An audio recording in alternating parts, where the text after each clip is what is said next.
Welcome to the Beer City Open, sponsored by AHC Hospitality. Coming to you from beautiful Grand Rapids, Michigan, part of the USA Pickleball National Championship Series.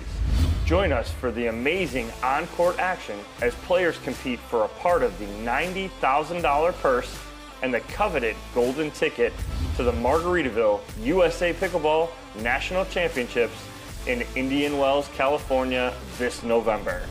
The National Championship Series event is brought to you by Consumer Cellular, Franklin, Day One, Pickleball Central, and Rockin' Protein, proud partners of USA Pickleball.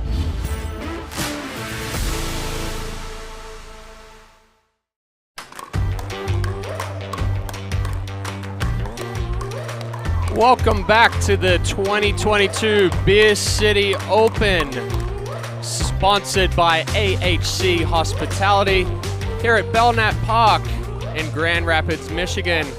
I'm Chad Edwards, and joining me in the booth is Adam Stone. Hello, everyone.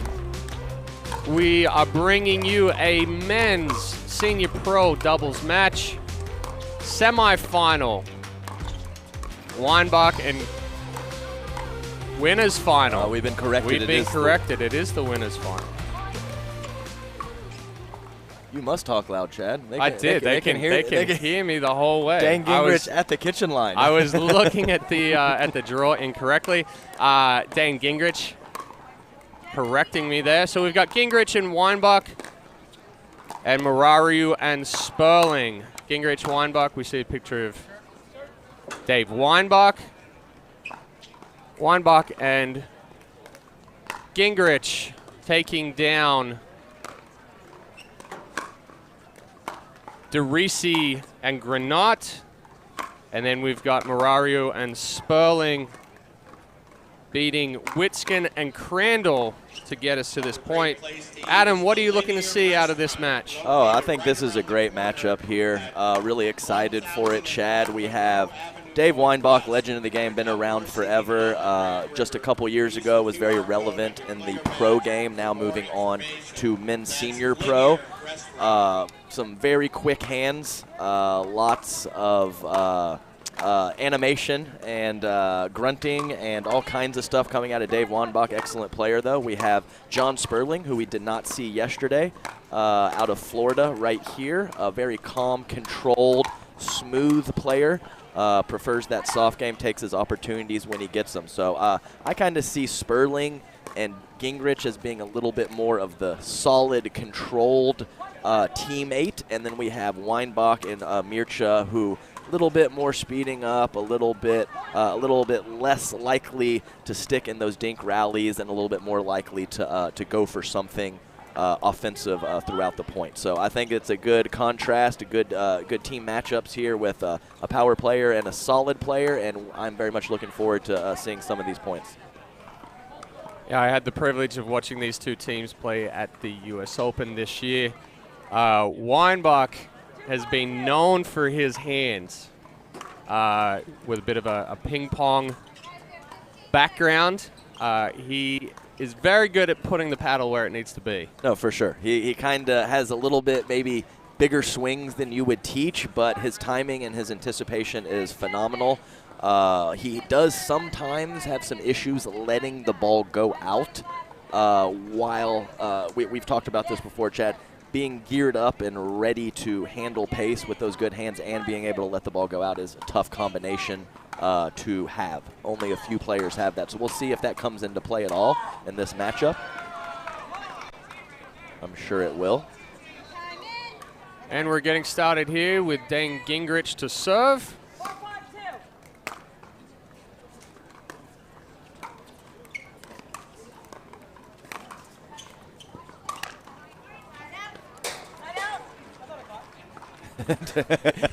Was that in? I think it was in. Yes, it was kind of in. Dave just checking with Mircha there to see if that ball was good, and I do believe it dropped in. It was a funny little exchange there.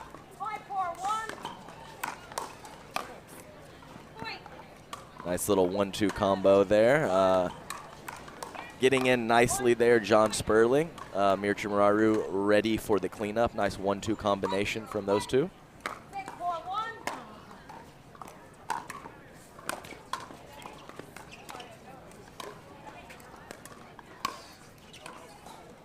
Gingrich pushing that one a little wide.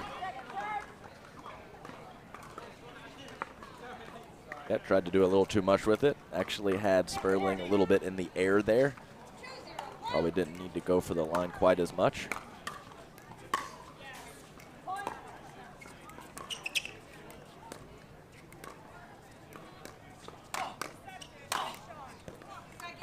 There's a little bit of the animation from Dave Weinbach that we were talking about earlier. Very vocal when he's putting some power into it. Yeah, we just heard Mircha say to himself, so bad. He knows he left that dink high.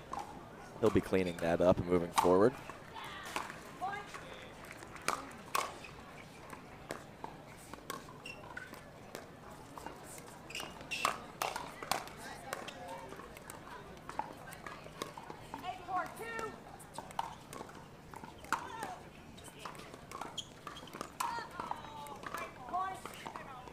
A little confusion there. Nice spot. Chad, you've talked about that multiple times, about that right side player pushing the dink at the left foot of the opposite cross-court player, and that's exactly what happened there. It caused a little confusion between John and Mircha.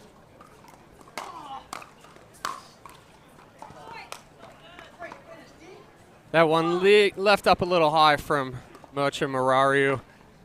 Sperling kind of just dropped his paddle knowing that that was coming pretty hard back at him. For sure. And Dave Weinbach, not known much for his third shot drive, much more of a third shot dropper, but caught him a little off guard there, able to set up his partner for a nice 1-2 combination on the shake and bake.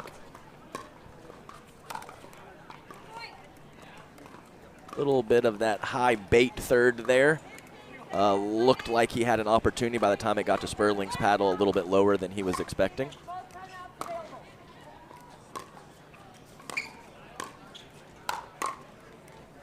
These two teams certainly trying to find their groove right now. We're seeing a few balls left up.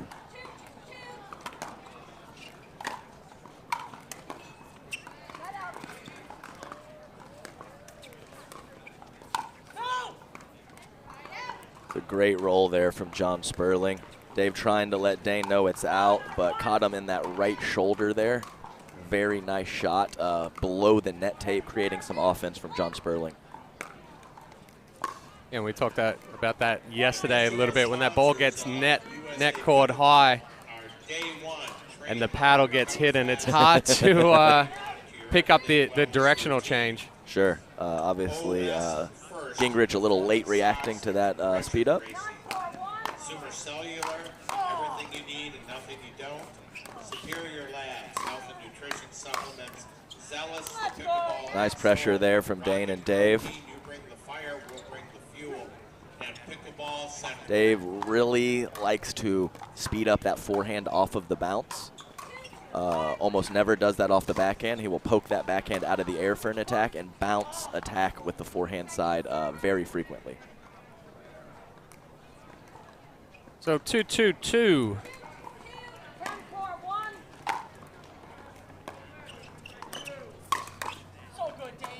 That was a much better move by Gingrich there. Reading Weinbach's drop was going to be coming lower, pressuring the middle with the backhand. You don't typically see a backhand poach. Yeah, you can already see Chad a little calmer on the Mircha Sperling side, and already a little fire over there from Dane and Dave.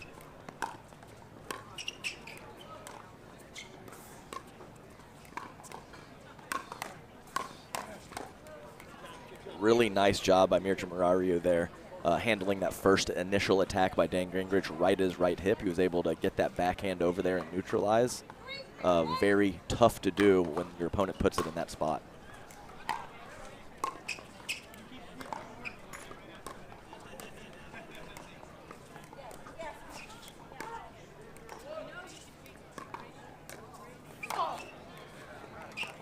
Nice reach in by Weinbach. Taking that ball early, flicking it up into Murariu's chest.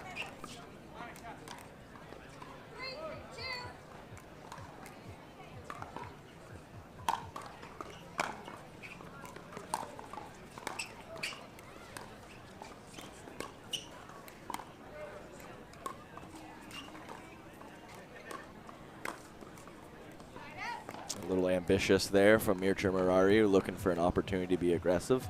Not sure that was the right one.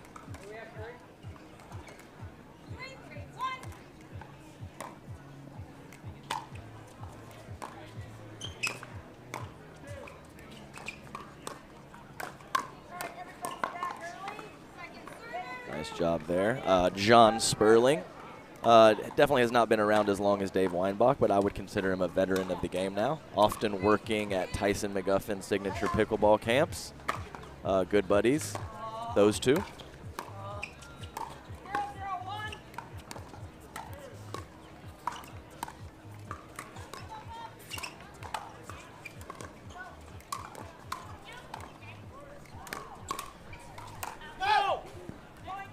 So we're definitely seeing Murariu taking chances with that speed up. Sperling a lot more calmer, solid base, very deliberate with his movements. Murariu looking to get that firefight started at times. For sure.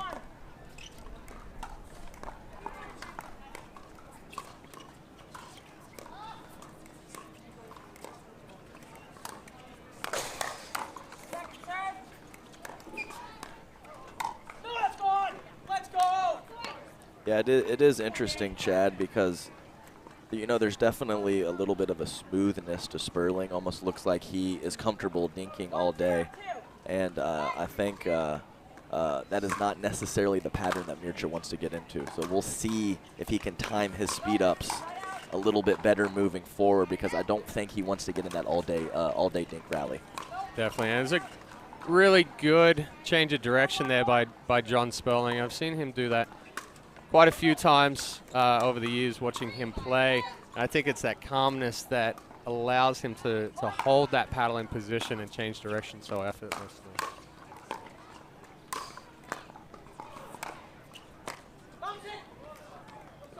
A couple of nice digs there from Murariu.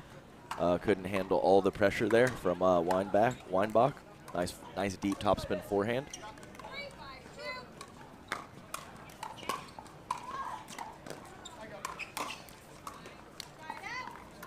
Big open stance from Gingrich to put that ball away. We saw Weinbach jumping around at the kitchen trying to deke that ball to come back to him, but been floated to Gingrich. So Weinbach and Gingrich up 5-3-1.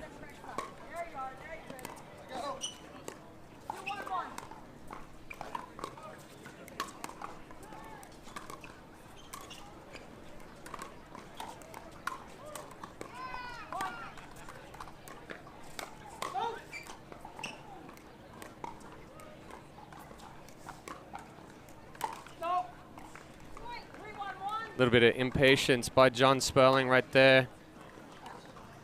Gingrich and Sperling going cross-court in that dink, trying to find the opening. Unfortunately, that wasn't the ball for Sperling to try and speed up.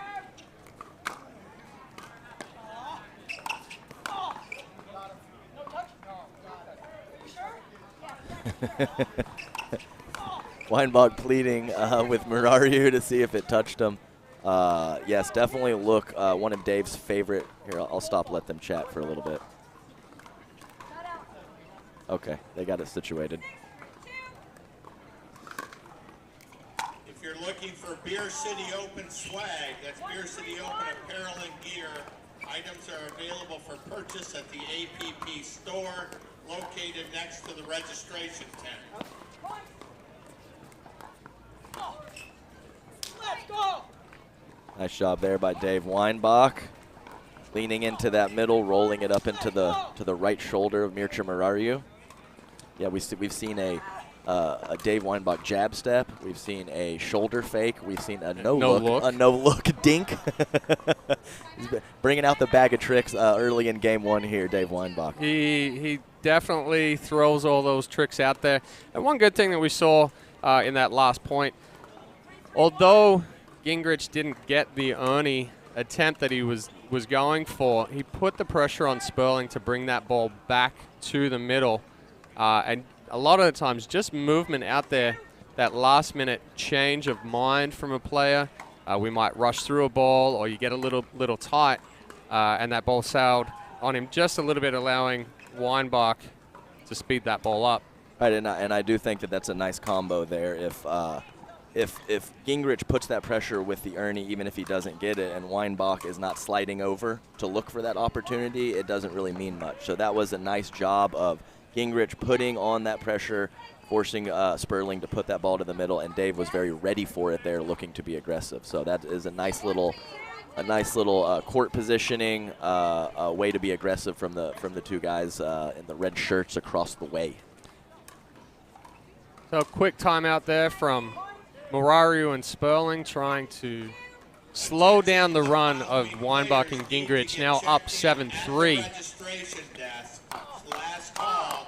Riley Bonnert at the registration desk. Grant Bond. Weinbach giving a little stare down in the crowd right there after that one.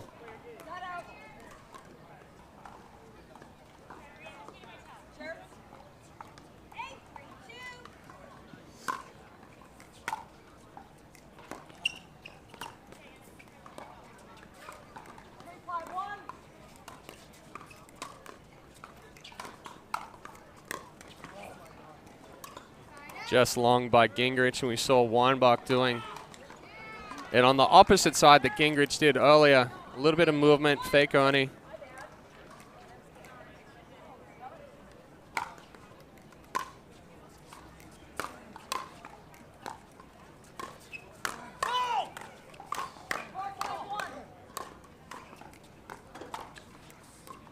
Good reset to slow that point back down.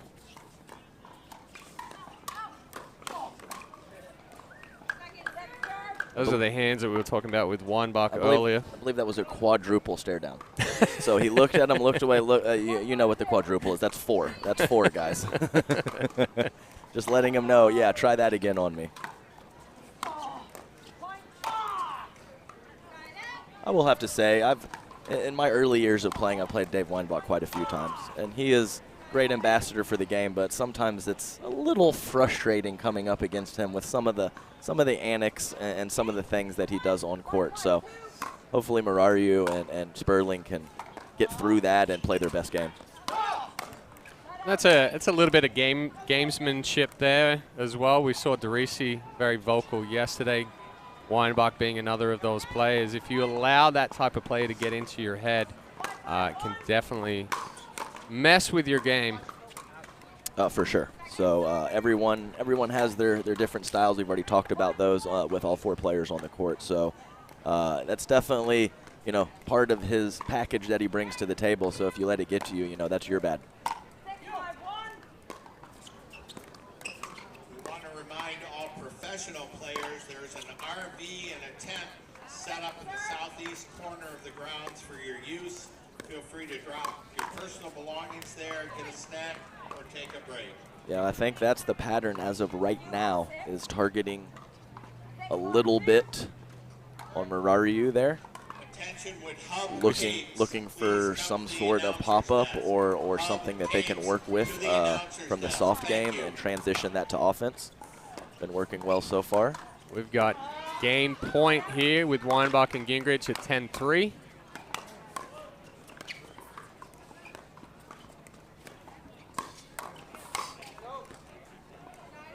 Nice change of direction from Gingrich, going back behind Morariu. Getting the ball he wanted, just getting a little too excited perhaps and sailing that ball deep. Yeah, nice stab by Morariu, who wasn't in the best spot on that initial attack to get that ball back in play. Made him hit one more and was rewarded for it. The body language said it all there. Sperling disappointed with that miss. Not happy with himself. I think an important thing that you just said in that last statement is making them hit one more. A lot of the times, if you can make your opponents just hit one more ball. That was a great combo there. Nice little poke from Morariu at Weinbach, and there Sperling there for the cleanup. I love that speeded up, clean it up combo with you and your partner. Always feels good when you get one of those combinations.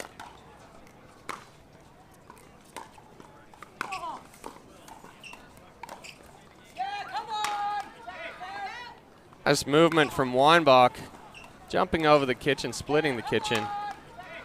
and then rolling it behind Murariu as he was trying to get up to that line. Yeah, I don't even think it was a terrible decision by Murariu to let that ball go. It was kind of shoulder head high. Nice job by Weinbach keeping it in.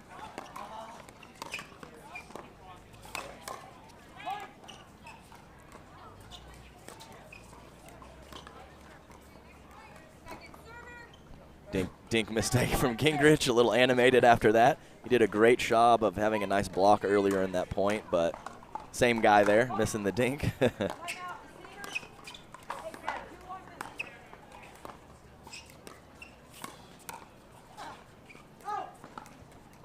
Slippery little change of direction there from Dan Gingrich, and a pretty comfortable win for Weinbach and Gingrich in game one. Gingrich and Weinbach taking game one, 11-4. Murariu and Sperling more than likely have a little chat here, try to change some of their strategy. Maybe move the ball around a little bit, choose better balls to speed up. I think Murariu sped up a couple of nice balls in there during game one, but Gingrich and Weinbach reading it really well. Yeah, I'm rarely at a loss for words. I'm not exactly sure what Sperling and Murariu should do here in this game too.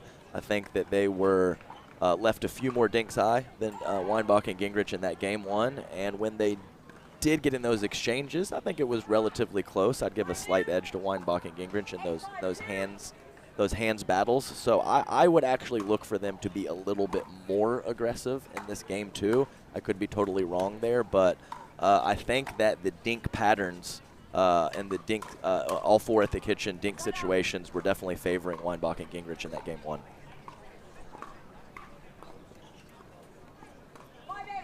I'm sure they'll come out of the gates playing slow as heck now that I said that, Chad. What did we say yesterday? The commentator's coach. You talk about one thing and there's then going to be dinking and blocking everything. Goes completely different.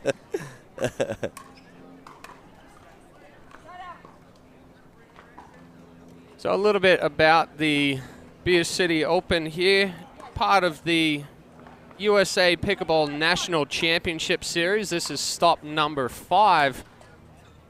One more after this with the Atlanta Open in September.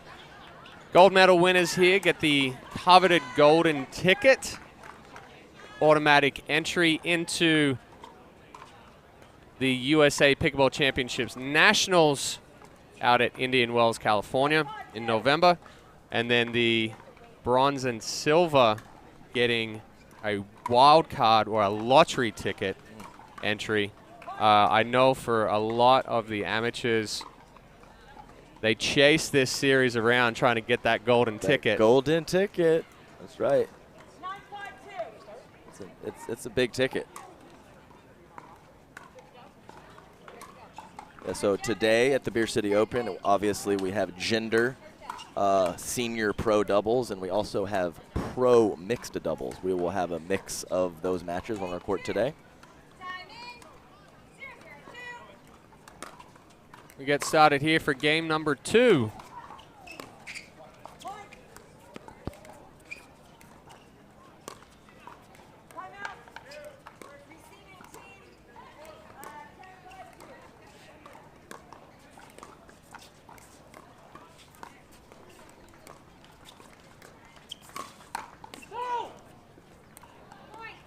Gingrich just not able to drop the paddle there after the speed up into Sperling. So we saw Murariu and Sperling keeping the ball a lot more middle in that dink exchange. Nice speed up there for Murariu. It's always nice when you know you should let it go and you hit it and your partner yells out after you hit it. I think that's what happened there with Sometimes the word just does not come out soon enough. It's like, oh, thanks, partner. I already hit the ball.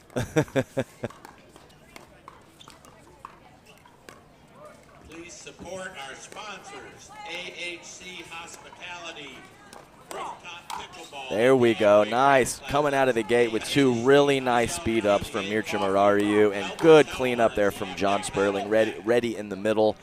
Put those those two attacks in good spots, not clean counters from Gingrich and Weinbach. So excellent job early in game 2.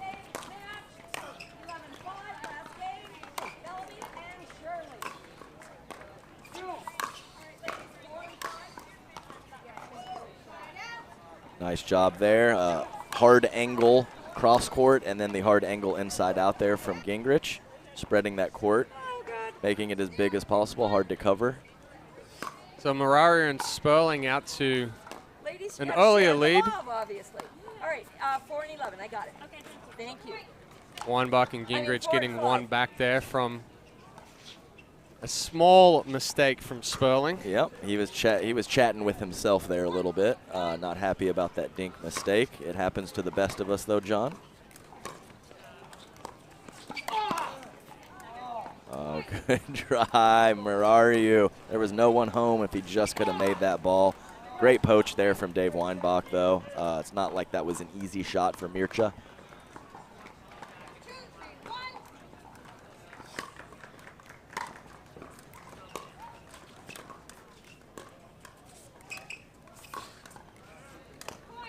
And there we have it, Murario and Sperling leaving that ball up, and Weinbach and Gingrich tying it up at 3-3. Good change of direction by Gingrich. Yeah, he's got some slippery stuff with some of those misdirects. Very hard to read, hard to get a beat on that ball.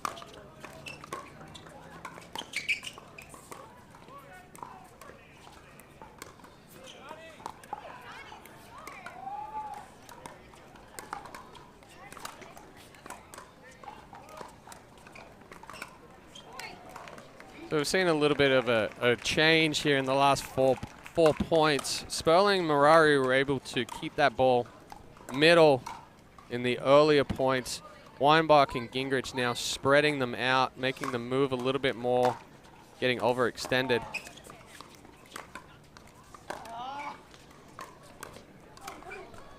Great hold and roll there from Mircea. Dave liked his, Weinbach liked his drop, was coming in hot there. Gingrich stepped over to his right, looking for an attack, and Mircea Murario put it in the perfect spot, well executed.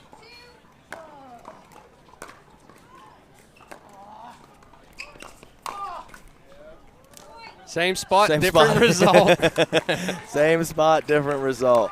Exactly right. Weinbach saying not going to happen again. Taking a little quick step to his right, putting that ball away through the middle.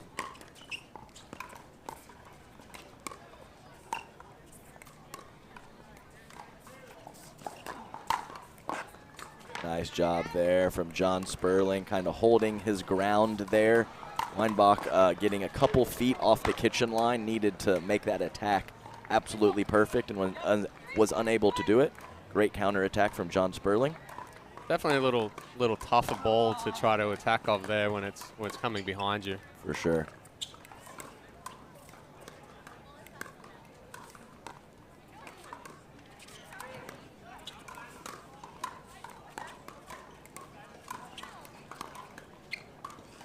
And obviously, Murario did not make that, but I'm okay with it. That was a very plain dink there from Gingrich, and it sat up a little bit. So I'm okay with the aggression. He obviously missed his spot, but let's see if he continues to take some of those opportunities moving forward. Let's do this.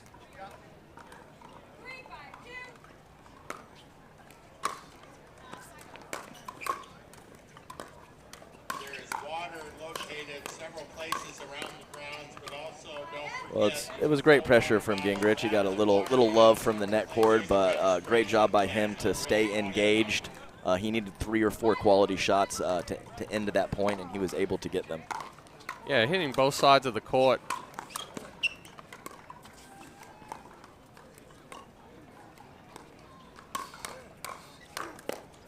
Good read by Mircea.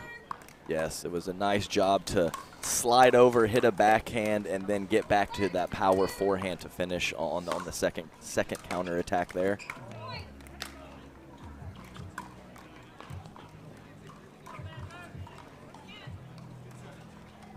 So Weinbach and Gingrich up 6-3-2 now.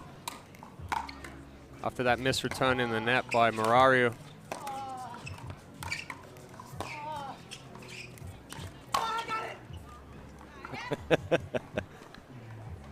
So a little confusion in the middle there. Once again, Weinbach exclaiming, "I got it," after the ball was struck.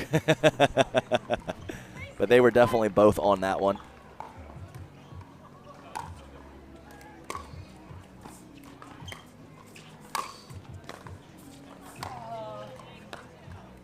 Good try there, Marario. First slice drop sailed a little bit longer than he wanted. Dug out the next one, but couldn't capitalize on that third ball. It wasn't an overly hard hit ball by Weinbach, but the spin definitely altered the ball coming off Marario's paddle. Oh, that's beautiful. Great job there. Looking to be aggressive, little backhand flipper. I believe you could have slid 3 credit cards under the feet of John Sperling on that leap there. Impressive stuff. And please support our sponsors, Revelin Sports and Perrin Brewing. They are both present here in the vendor village.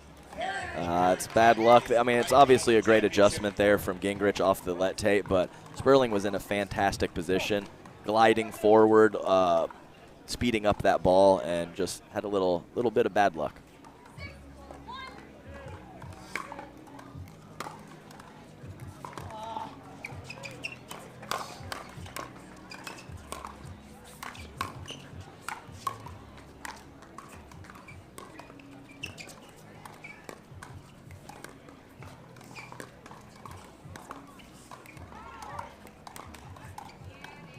Excellent job from Gingrich. Yes, with the two-handed shovel block. He was in a bad spot. You got to give him credit there from digging himself, getting back into a dink rally after neutralizing 4 or 5 offensive shots. Great mid-court play there from Gingrich.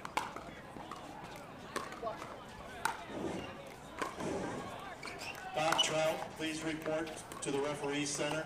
Bob Trout.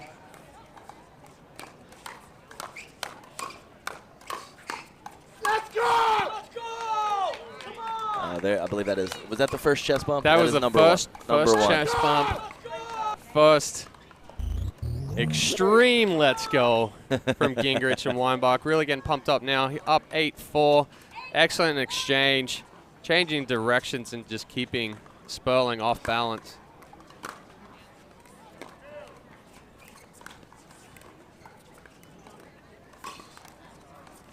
Another good change of direction by Gingrich. The length of his arms when he reaches for those balls.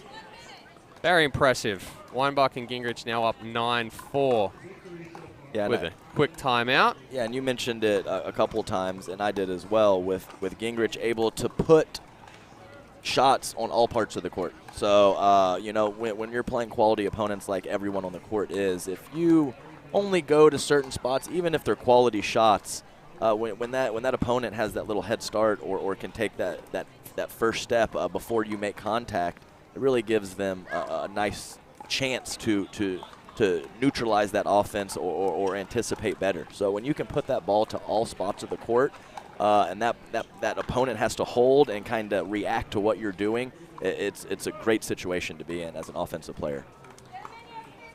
I talk with a lot of my students when we're discussing thinking ahead.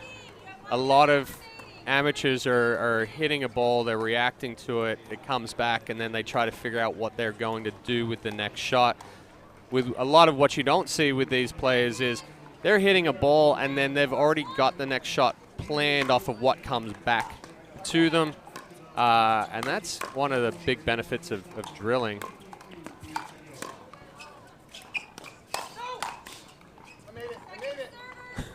Gingrich trying to play that off after it bounced off his shin back over the net.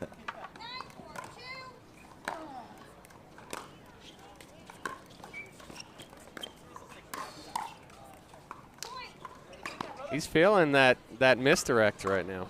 No, absolutely. On both wings, too. Not just a forehand thing. It's working on both sides right now. So our first match point here at 10-4-2.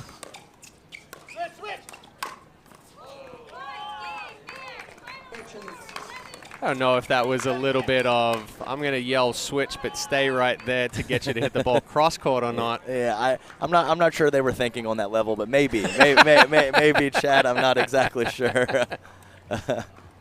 So yes, a relatively routine match there. Weinbach and Gingrich not giving up much. We will be right back with an interview after a few words from our sponsors.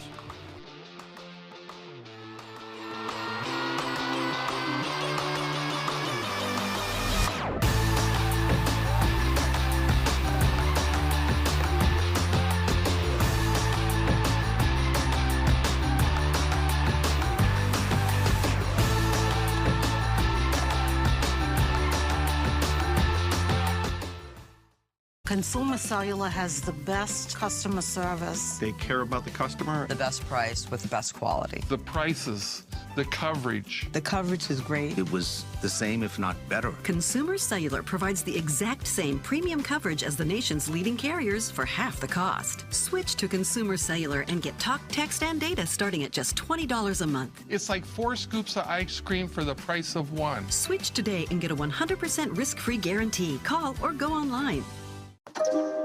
You don't get the moments everyone talks about without the moments no one sees. Early morning practice, late night drills, running it over and over. You don't get the crowd without the quiet. Everyone sees the glory, the medal, the podium, but every winning shot starts right here. Paddle Tech. Let's go again. If you run, if you spin, if you jump, walk, hit, climb, hustle, or just move, you bounce. Bounce 50% less with SheFit.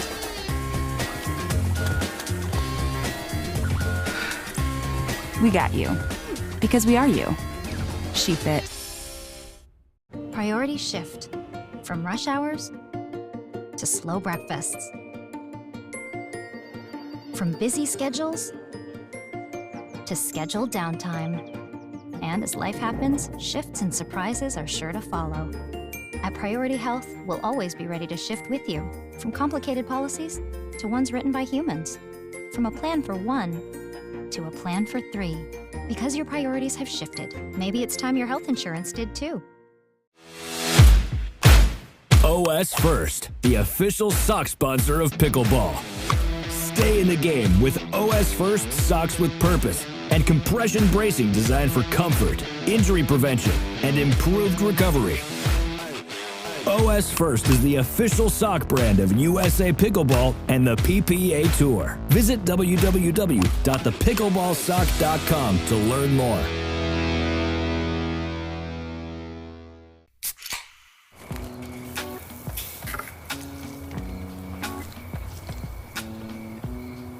You fired up the grill for 1 hot dog? Seriously? Hot dogs, better with Pepsi.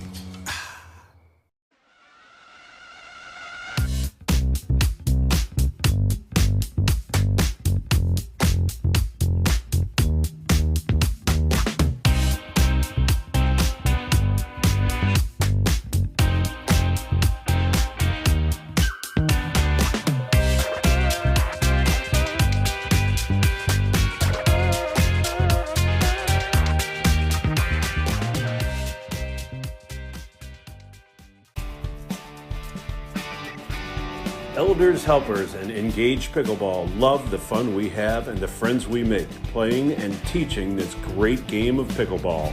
We proudly sponsor the Beer City Open, an APP event in Grand Rapids, Michigan. We welcome all participants and spectators.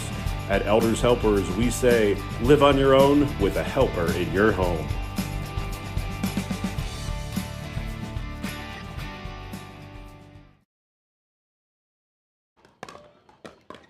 All right, everyone, welcome back to the 2022 Beer City Open in Grand Rapids, Michigan. Adam Stone here with our men's senior pro doubles winner bracket final champions.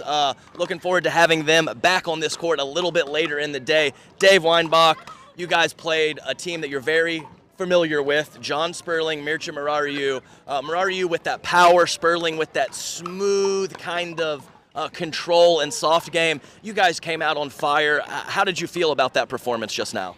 Well, you know, Dane and I play these guys a lot, and John is just so consistent. I mean, Sperling makes 2 unforced errors, I think, an entire tournament. So it's always tough playing John because he's just so consistent. And Mircea is just so dangerous. When you play him, I mean, I think he has the best forehand of all the senior men of the game. So you just cannot give him any attackable balls on his forehand. So we just tried to keep the ball down to Mircea.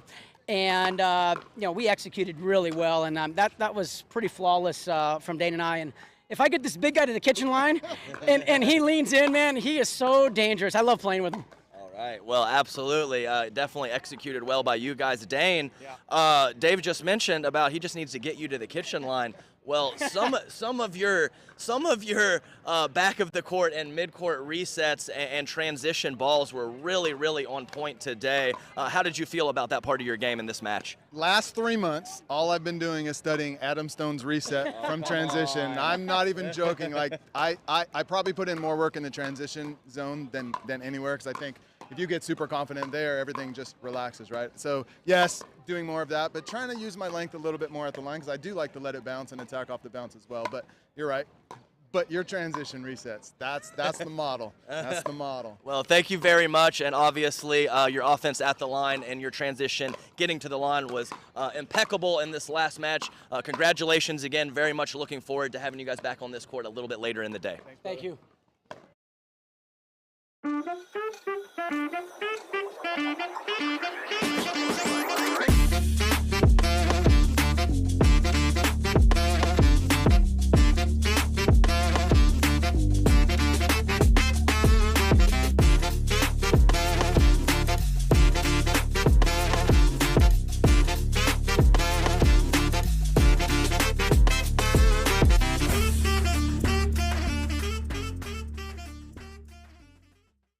Brewing is both traditional and dynamic. That's the idea behind 5910 IPA, a classic IPA with a modern twist. And the name, 5910, is a nod to where brewing magic happens. Cheers to 5910, home of liquid craftsmanship.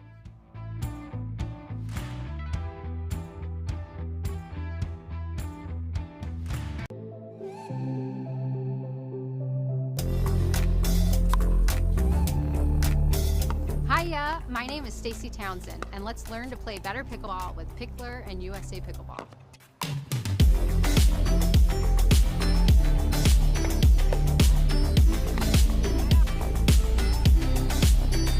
Learn to play better pickleball for free with Pickler and USA Pickleball.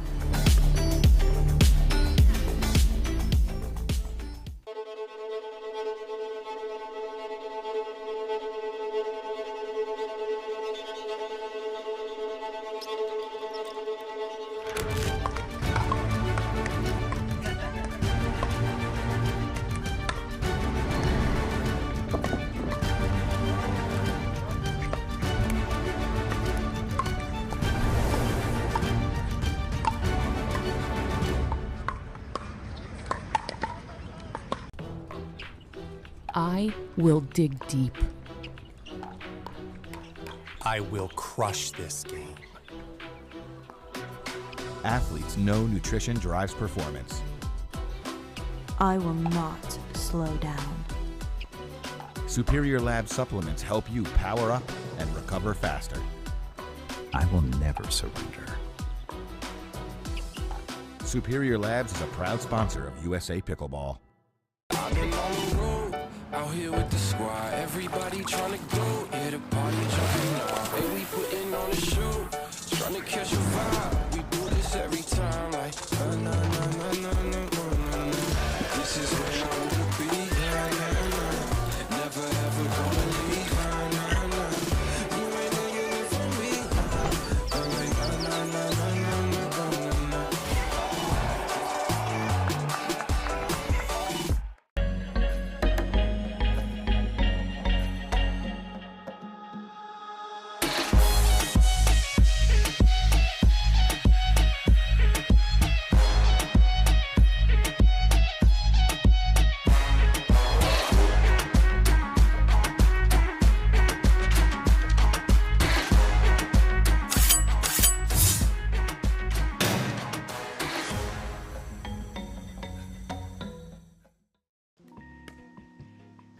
McClure's pickles are the official pickles of the kitchen.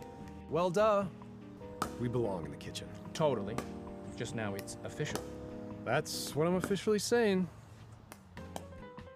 Pickles and pickleball. They fit so well, it's got to be official by now. Oh, sorry, I thought that unofficial was going to pop back up again.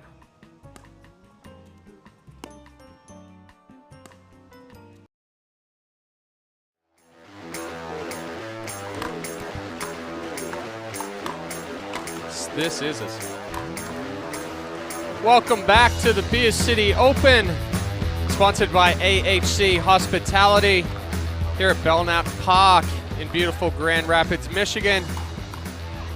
Up next, we have a women's senior pro mixed doubles match featuring Linda Thompson and Leslie Bernard and Tracy Tanner and Chris Cargis. This is a winner's bracket semifinal.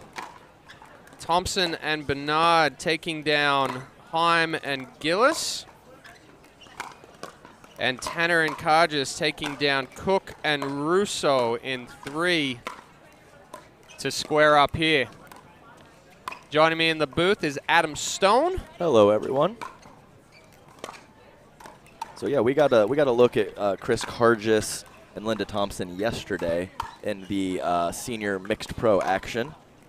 We did not get a look at Tracy Tanner or Leslie Bernard, and I believe Leslie Bernard's down in your neck of the woods, isn't she? She is. She's down in Naples, and actually Linda Thompson splitting time down in the Bonita Springs, Naples, Southwest Florida area. So they know each other quite well, being good friends over the years. And I believe that Leslie Bernard has a highly ranked junior tennis son. Is that correct? Very highly ranked junior tennis son. He's actually, I believe he's committed to The Ohio State University. Ah, the. We actually just, Adam and I just spent some time in Ohio last week for about 10 days, and we got the breakdown of why it was called The. That's right. Ohio State University. So it was not confused with Ohio University, even though Ohio University was the first, and then The came second. There you go. Fun facts. You know we love those. So with this one, what are we expecting, Mr. Stone? That is a great question. So we just saw before the live stream started, we saw Cargis and Tanner play their semifinal match to get to this winner's bracket final, and it was 3 games. I'm looking for Cargis to be a little bit more solid and controlled, Tanner to go for her shots a little bit more, and we'll have to see how Bernard coming out hot there. Bernard and Thompson. I have not seen Leslie Bernard play very much, but I know Thompson was a little more controlled and supporting role in mixed yesterday. Yes, I think Thompson definitely the more controlled of the two. I've actually played a couple of tournaments with Leslie Bernard back when I was playing tournaments, and she is known for her big swing and her power. Mm-hmm.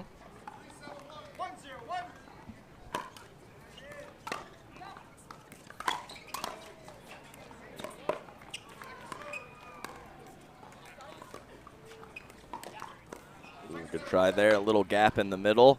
Tried a little lower trigger pull there from Cargis. Couldn't get it over the net.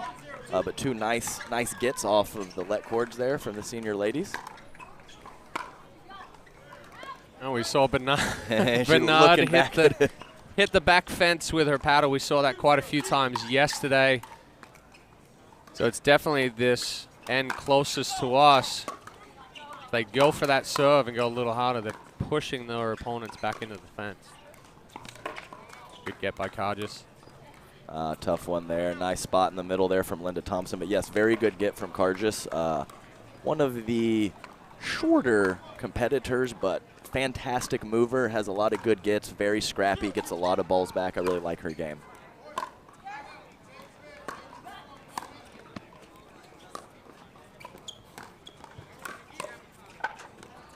Oh. Wow.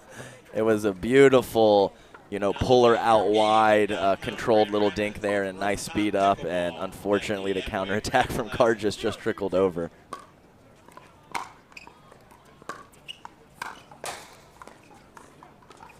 Great roll there from Tanner.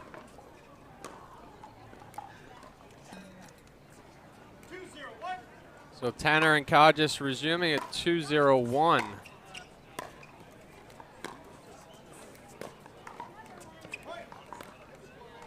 Thompson questioning why she backed up so much to run around the backhand and hit that forehand. Still smiling about it.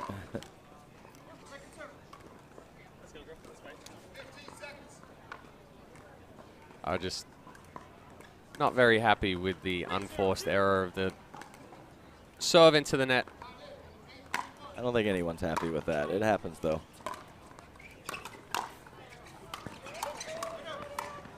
Not a bad read from Tanner. She actually read it very well. Potentially just getting a little overstretched. Only able to flick with the wrist to come back.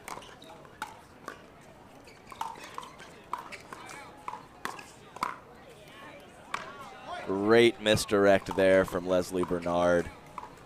Beautiful control of that wrist and that paddle, pushing the ball up the line off of that more aggressive cross-court dink.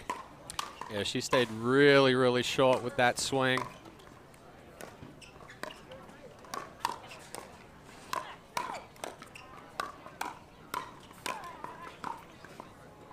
Oh, tough off the tape. Nice exchange from the ladies. Good hands from all four players there.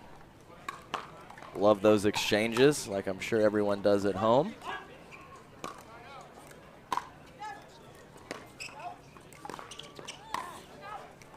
That's a good look, though. Way to get skinny or get short, whatever Kargis did to get out of the way of that ball. But I like the combination there of a good solid third shot, and then Bernard looking to be aggressive in the middle.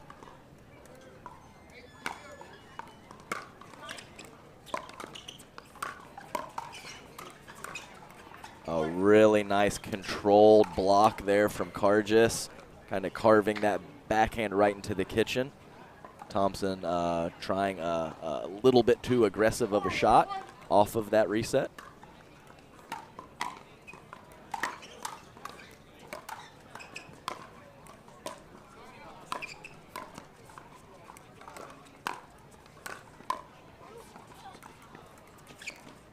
Oh, some miscommunication between Thompson and Bernard. It just kind of floated. Thompson was kind of running out of the way, and Bernard was looking at her. Where are you going?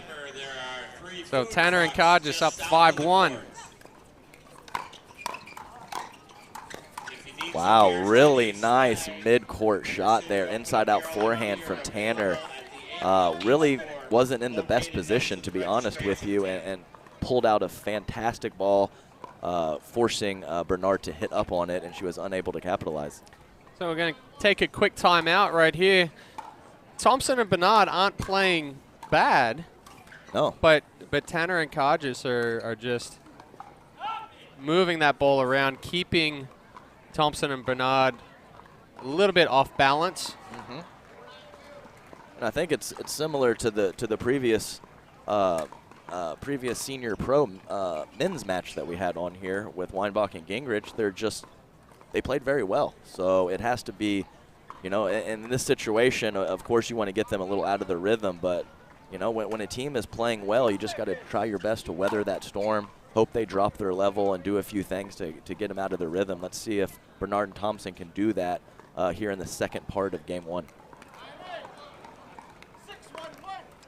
So Tracy Tanner serving here at 6-1-1.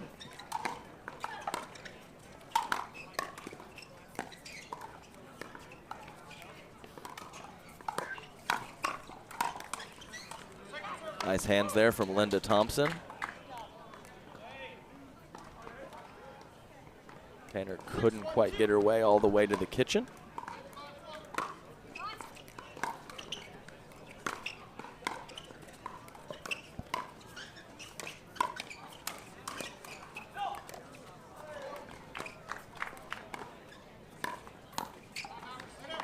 Nice job there to pull Tanner out wide and then play the middle.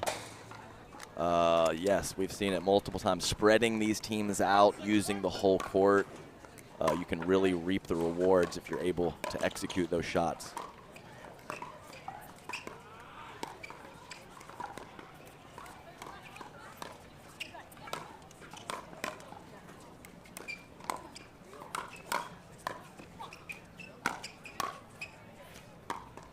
Wow, great point from the ladies there.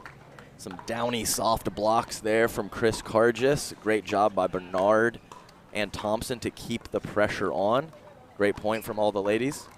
So I really like Thompson and Bernard came out of that timeout, and they've started changing speeds, changing eye levels.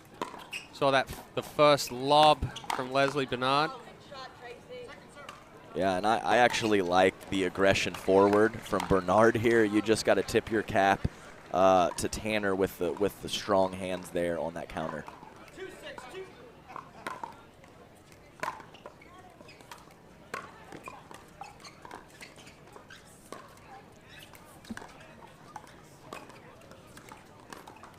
Linda Thompson, fantastic job. Had her back on the fence and was able to get herself forward and earn an error from her opponent. Great job, Linda. She almost used the fence as a trampoline to push her back forward. Yeah, like a wrestling move. Bounce off the ropes.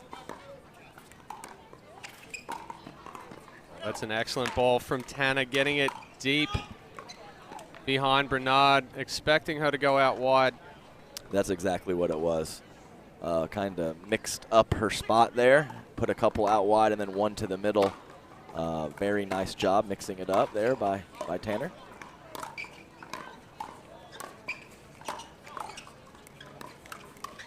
I tell you what, Cargis's defense is on point. I like small competitors. I got a soft spot in my heart for the little guy who just makes a lot of balls. Great job by Cargis. How tall are you? 5'2"? Oh no, sorry. 5'4" on a good day. on a good day, Chad. All right. I think I turned 40. I shrunk a couple inches.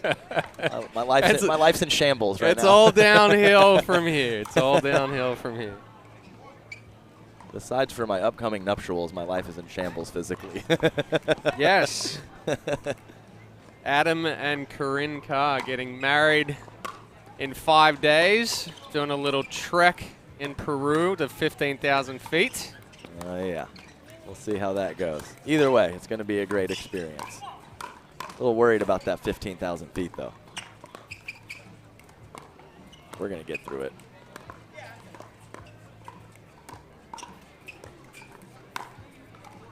Nice job there. That's Tanner again with that same middle dink, creating an offensive opportunity. She created the error on the first time she tried it and got an opportunity to be offensive on the second. Very good spot from her.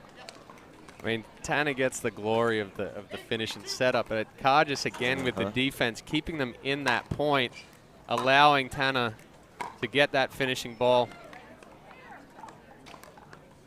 Tanner yelling at herself to get a little air underneath it. Always hate to have those net mistakes, even though we all make them.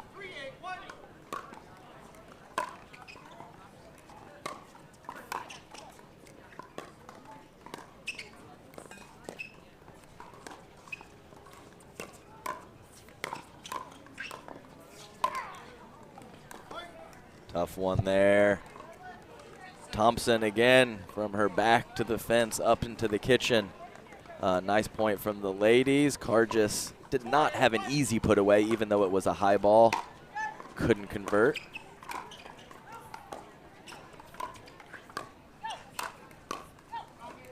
Wow, nice job there. Little tricky mid-court hard shot. Tanner and Cargis not expecting it, able to pass them in the middle. That was one of the things we were talking about in the men's match, saying go or out once the ball is already past you off the paddle. Tanner telling Cargis to go as the ball was already past her. Better late than never, I guess.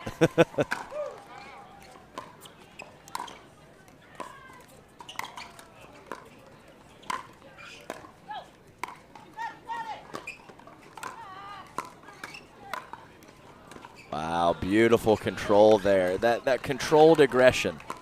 So putting it in spots with pace, not overhitting, spreading out their opponents. Just a well-constructed point from Tanner and Kargis.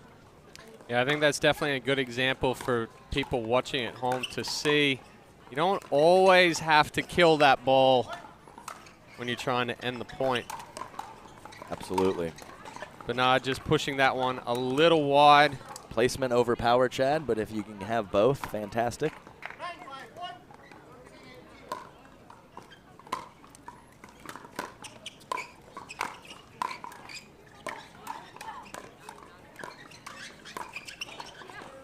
Wow, real slippery shot there from Leslie Bernard.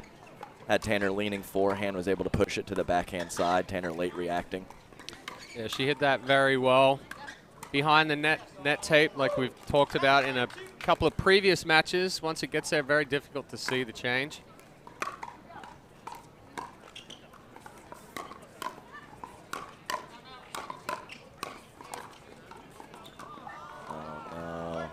So definitely Linda Thompson's ball there, but Bernard was a little bit positioned in the middle, so I understand the confusion, but absolutely Linda Thompson's ball there. Great backhand defense from Kargis again on that point.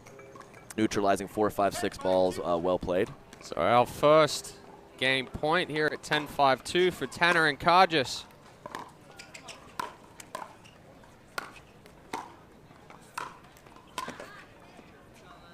There's a well-placed forehand put away from Leslie Bernard. Let's see if they can, you know, don't necessarily need to tie it up right here, but at least put a little pressure, get to 7 or 8, make Tanner and Kargis kind of feel their presence.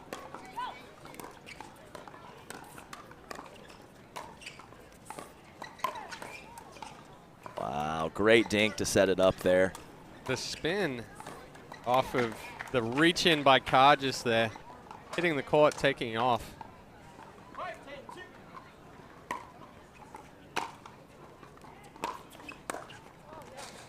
Nice low drive from Leslie Bernard. That's one. Let's see if they can get 1 or 2 more. Put a little extra pressure.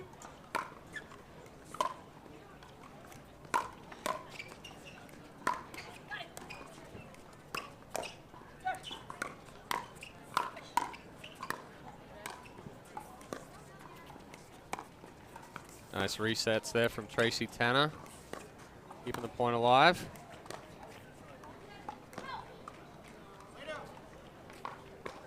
I think that was a tough time to try the lob. Kargis looking for it a couple feet off the kitchen. Thompson needed to be perfect with that one and couldn't execute.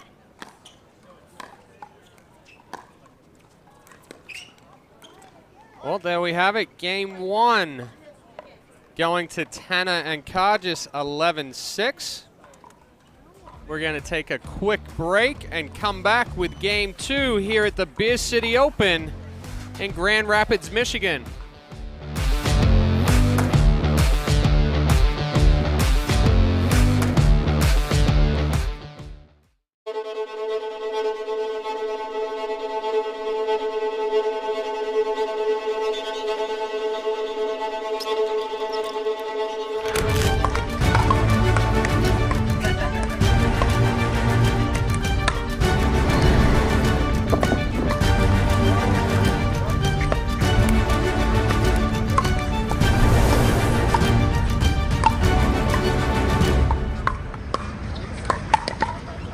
Consumer Cellular has the best customer service. They care about the customer. The best price with the best quality. The prices, the coverage. The coverage is great. It was the same, if not better. Consumer Cellular provides the exact same premium coverage as the nation's leading carriers for half the cost. Switch to Consumer Cellular and get talk, text, and data starting at just $20 a month. It's like 4 scoops of ice cream for the price of 1. Switch today and get a 100% risk-free guarantee. Call or go online.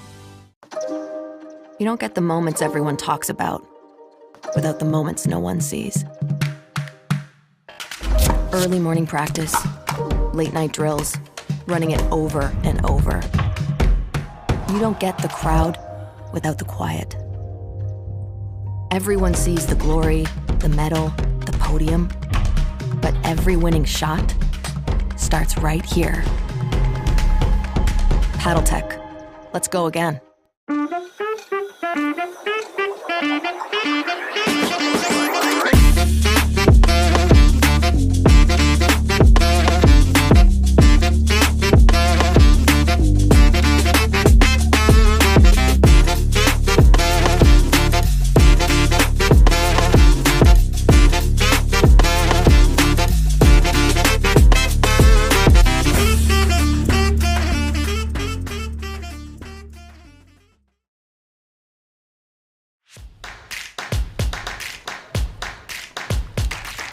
Welcome back to the Beer City Open, Belknap Park, Grand Rapids, Michigan.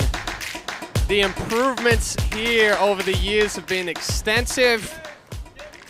And we're back with Game 2, the Senior Women's Pro. Tanner and Carr just taking Game 1, 11-6. Thompson and Bernard looking to extend it here by taking Game 2.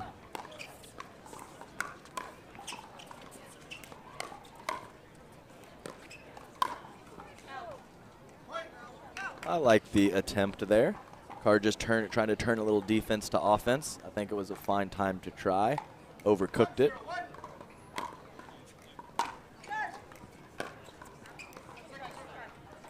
Tough break there, a little bit more aggressive third shot, but I think it would have been a lot of trouble if it went over with Leslie Bernard crashing in. Tape got in the way though.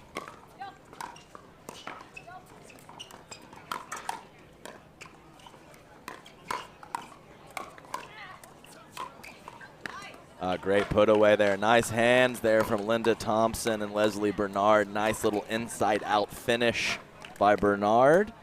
And we got a little mini momentum here in this game too. Yeah, so we're at 2-0-2.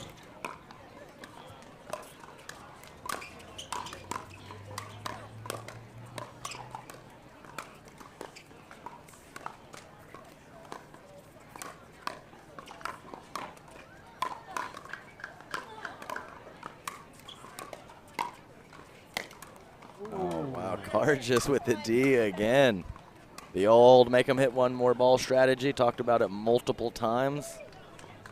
Just great defense there, full control of the point from Thompson and Bernard, and I don't even think they let it get away there. You just got to give credit where credit is due for some excellent defense by their opponents.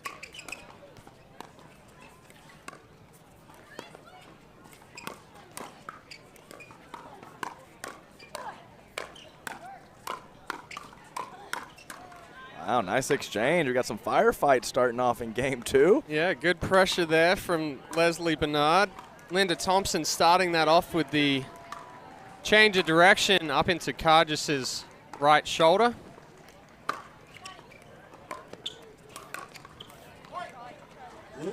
So we saw that a few times yesterday from Linda Thompson. Not bad balls to be more aggressive on, but missing a few of those balls into the net, kind of taking them, letting them get a little too close to the body or behind the body at times.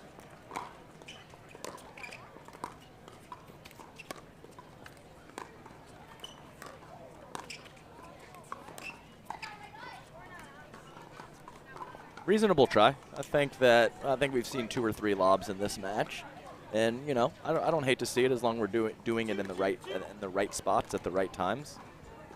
Definitely missed that one long, but not a terrible decision in my opinion.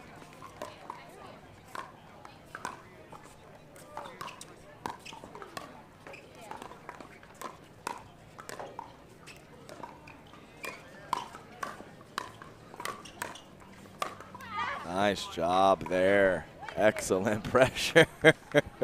Thompson and Bernard having a little fun there. Bernard giving her a little smack on the shoulder, saying, "There you go, partner. Put that thing away."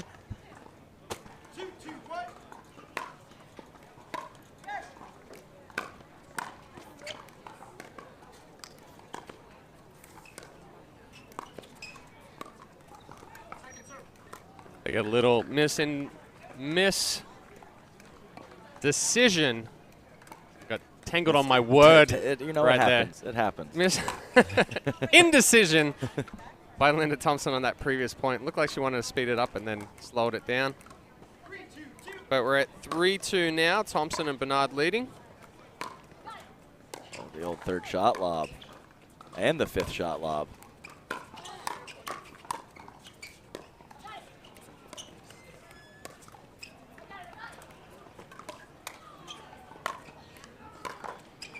Argis just gets him. Oh. That's pretty funny. That's happened to me several times before. Thing is that the ball was maybe going in if it wouldn't have hit her, but that's good stuff there. I might say we will see a few more lobs from Thompson and Bernard. Sure. Seeing Kargis and Tanner looking up into the sun, facing that direction. Right, and we've even saw a little third shot lob, fifth shot drive, or something along those lines. I know Simone has put that in her game a little bit. I think she learned it from her brother in Padel, huh? Mm-hmm. Pretty good combination at times.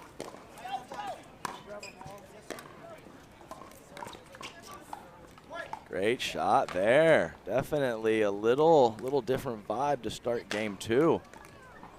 Yeah, Thompson and Bernard putting more pressure on, getting those balls to penetrate a little bit more.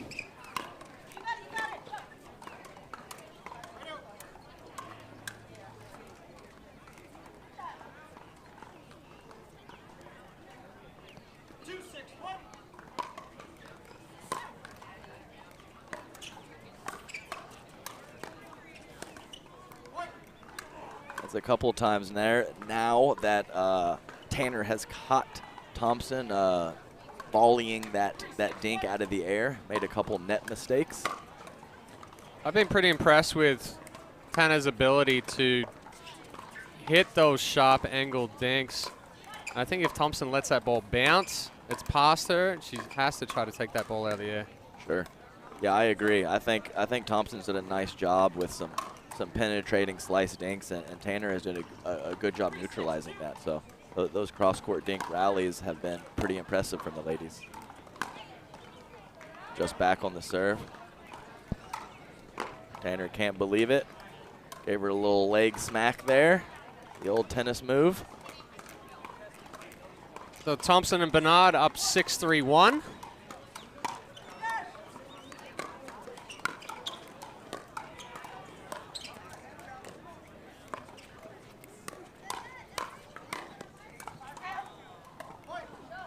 She was there, sort of.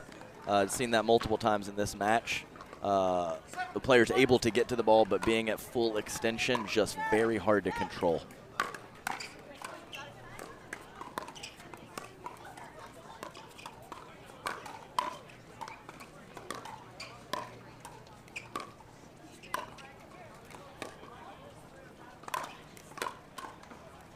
Sit ball.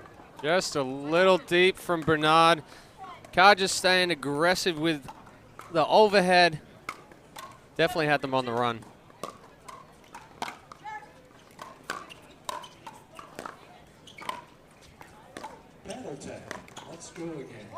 Nice drop there. Good mid-court work there from Thompson.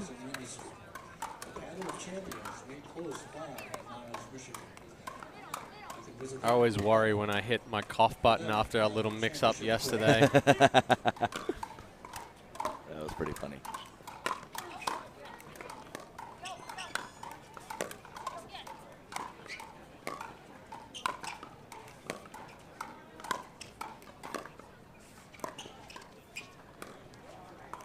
Tough break there. She finally got one down enough that she could take a couple steps into the court, unable to convert that mid-court backhand slice, unfortunately.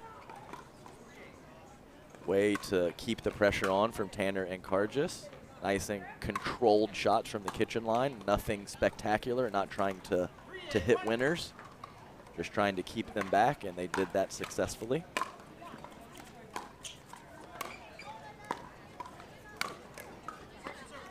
Nice shot there, good extension. Good controlled forehand with topspin right at that right foot of Kargis, who is sitting backhand. Looks like Thompson's changed up that swing a little bit, not trying to go as big, adding a little bit more spin. I like it.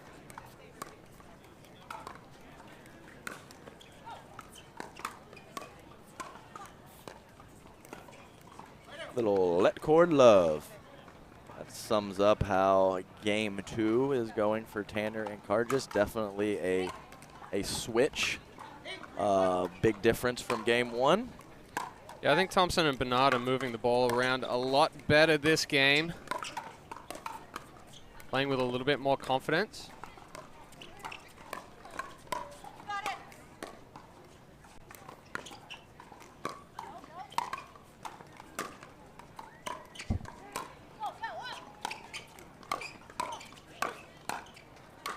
Look at her go. Yeah, let's go. Linda Thompson, Leslie Bernard. Thompson coming in hot. Love to see it. Very nice job. And we've been seeing a lot more lobs here in this game, too, from both teams. I would expect that to continue, but we shall see.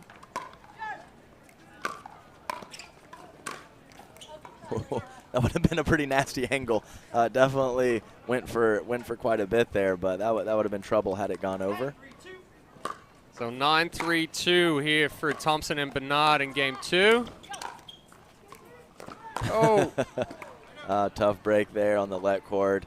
Yeah, it's tough because I think it was a good time to squeeze that middle and put pressure, but when the ball's neutralized by your opponent, it's hard to lay off and not continue to think offensively, and that was a tough spot to do that.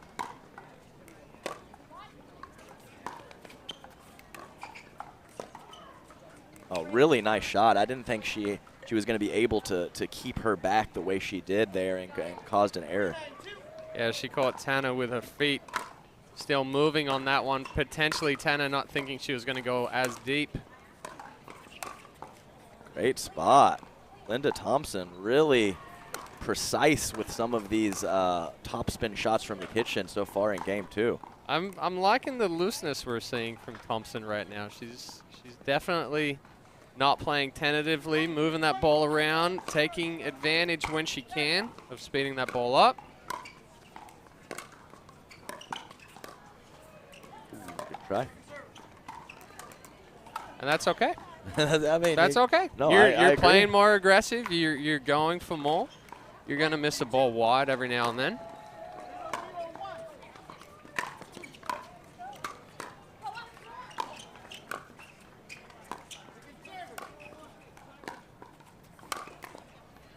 Nice job. Really like the lob there. I really think the lob is a great play. Even when the ladies have been able to hit a overhead out of the air off of those lobs, it hasn't been coming back with an extreme amount of pace. So you're getting a lot of benefit where even if they are able to hit it out of the air, you can still handle that overhead. And when they can't, you're pushing them off of the kitchen line. So lots of benefits there from the lobs from both teams. And I think it's a good play and smart choices by them with that shot selection.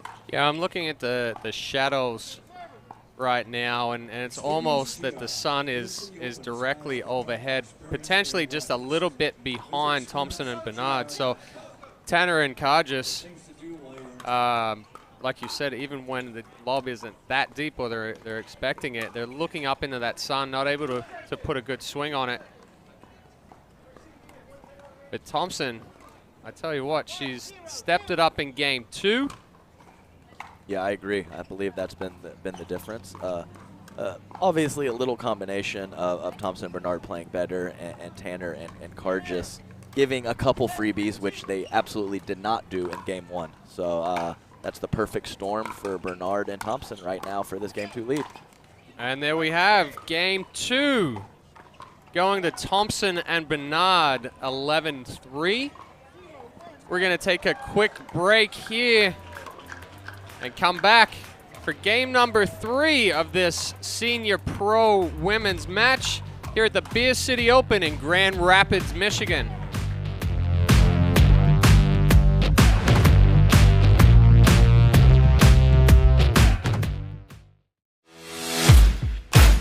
OS First, the official sock sponsor of pickleball.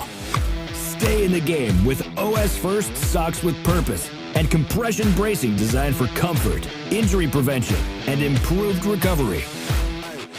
OS First is the official sock brand of USA Pickleball and the PPA Tour. Visit www.thepickleballsock.com to learn more.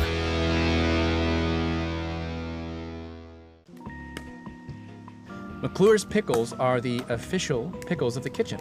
Well, duh. We belong in the kitchen. Totally. Just now it's official. That's what I'm officially saying. Pickles and pickleball. They fit so well, it's got to be official by now. Oh, sorry, I thought that unofficial was going to pop back up again.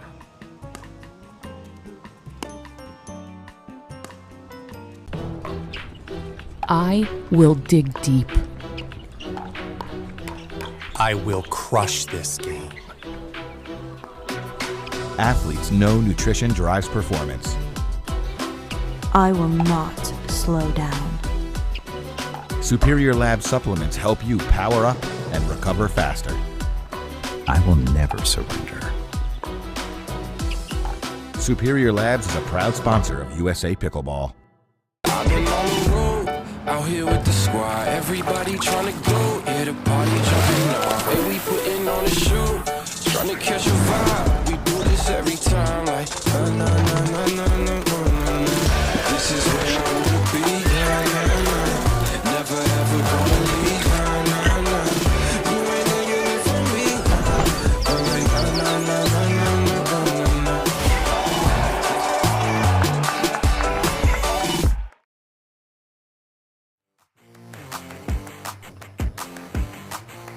Welcome back to the Beer City Open. Grand Rapids, Michigan, headed into game number 3 of this Senior Pro Women's Doubles match. Tanner and Carges taking game 1, 11-6. Thompson and Bernard taking game 2, 11-3.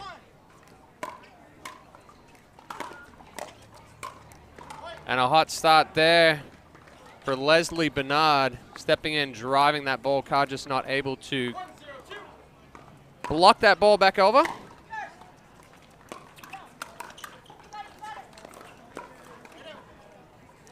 That was a very good angle from Tanner off of a equally good drop from Linda Thompson.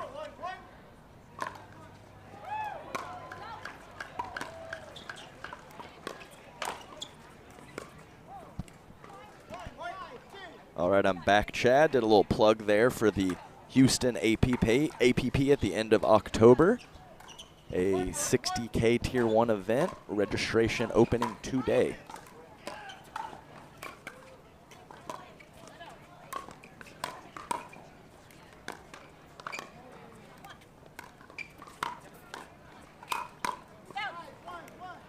We've already seen Thompson and Bernard picking up where they left off on game 2, being a little bit more aggressive. Good finish there from Leslie Bernard.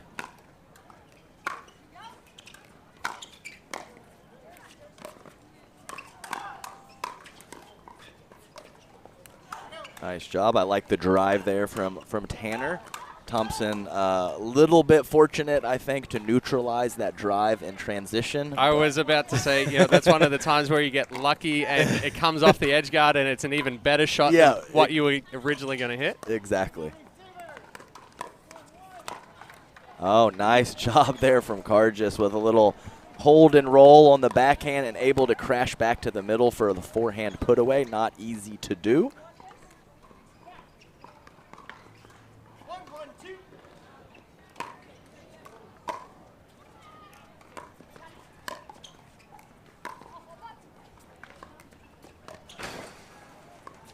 Just crashing off the fence, getting that lob. Rubbing her elbow a little bit right now. Yeah, I don't she blame her. was dead sprint. When you do that, Chad, you always hope you don't catch pole. Because if you hit the pole, not the fence, it can be an issue. I think Carr just caught a little bit of pole on that last one. I'm telling you right now, if that was me, I'm on this side of the fence. I'm not stopping for that one. Good luck, partner. You can finish the point without me.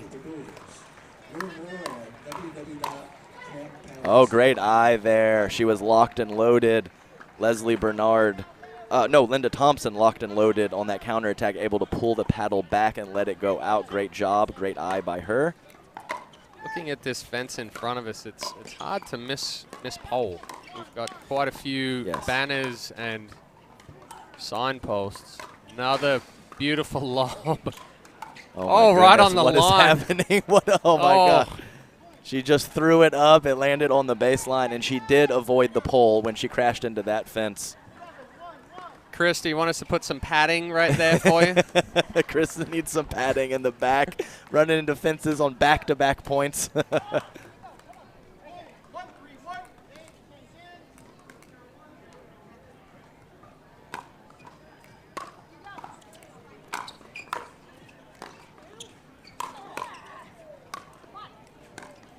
Oh, nice pressure.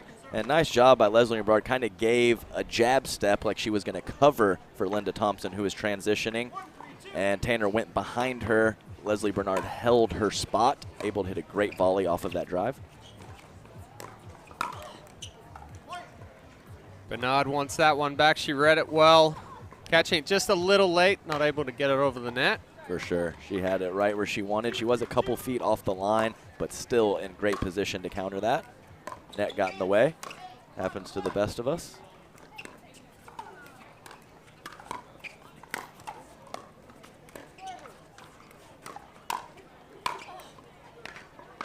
Speed it up, put it away. Yep. Linda Thompson, we've seen that a few times now, that quick forehand flick. Speed it up, clean it up. So Thompson and Bernard up 3-2.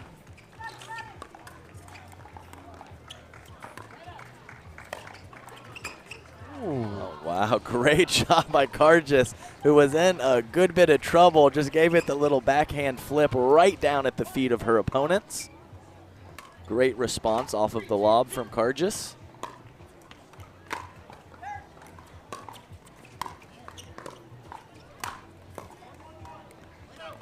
Nice power there from Tanner. A good change of direction back behind Bernard, getting her to pop that ball up.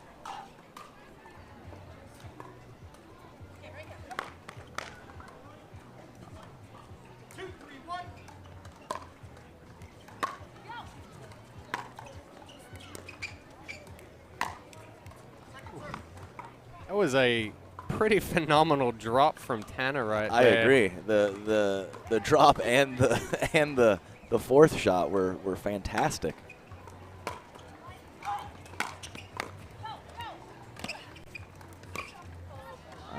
That's been a few times for Tanner, whether it's a drop or a dink. When Bernard and Thompson decide to let that bounce, it has definitely given them some trouble. She has a really good amount of backspin on that ball.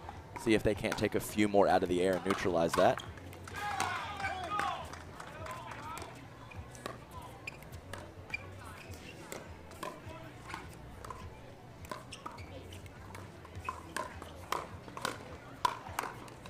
Good coverage by Leslie Bernard. Carr just pushing her out wide and Bernard coming back for the middle.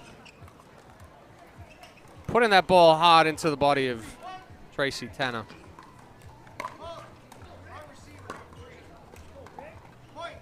Oh, we've got a wrong receiver. Lost a point right here. Referee all over that one. And one thing we've seen for both sides in this one, they're coming in and going out of the stack constantly, so it can get confusing at times. Now we see two quick errors by Cargis and Tanner. Thompson and Bernard going up 5-3.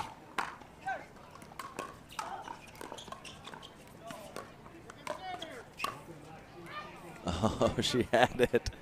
Had everything she ever wanted right there.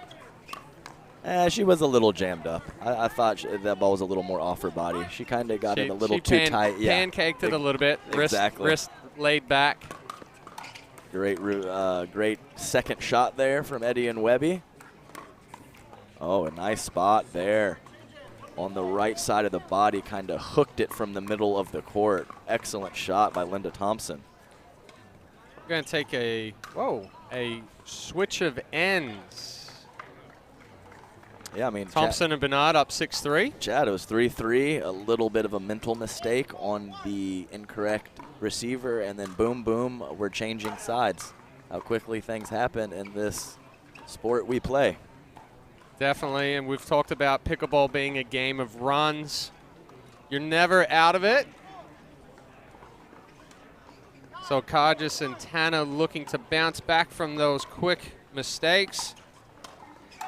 And right before the switch of ends, we saw Thompson with that quick forehand flick that we've seen a lot more of in game 2 and 3. Wasn't as active in game 1.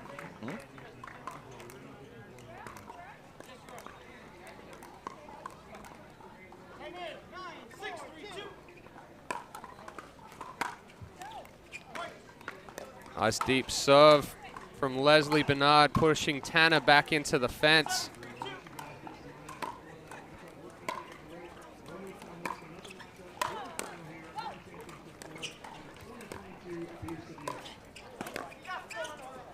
Oh, good try. Linda Thompson with a great block early in that point. And I like the lob, keep them back combination there.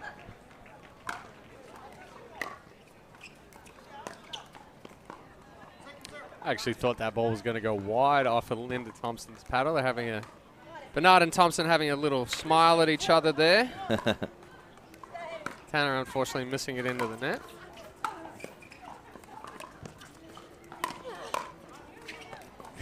Gorgeous. I love it. The defense I love from it. Kargis. Yes, like what is that? That is a winner up the middle. That's what that is. Off of a block. Yes. We saw Bernard start to come back to the middle, Thompson start to go to the middle, and then they both split again. Oh, nice shot there. I think there was a little confusion on where they were going from Bernard and Thompson there. A nice inside-in forehand from Tracy Tanner.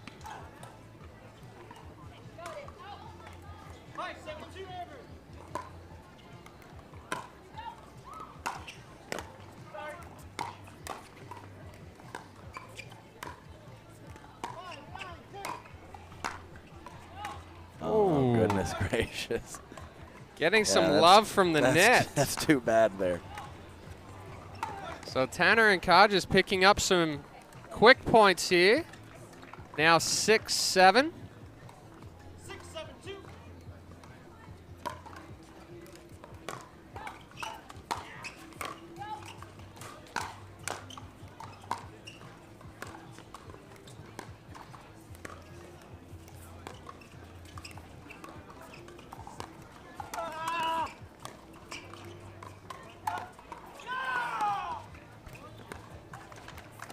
Mr. Althoff Merchant on the court next to us.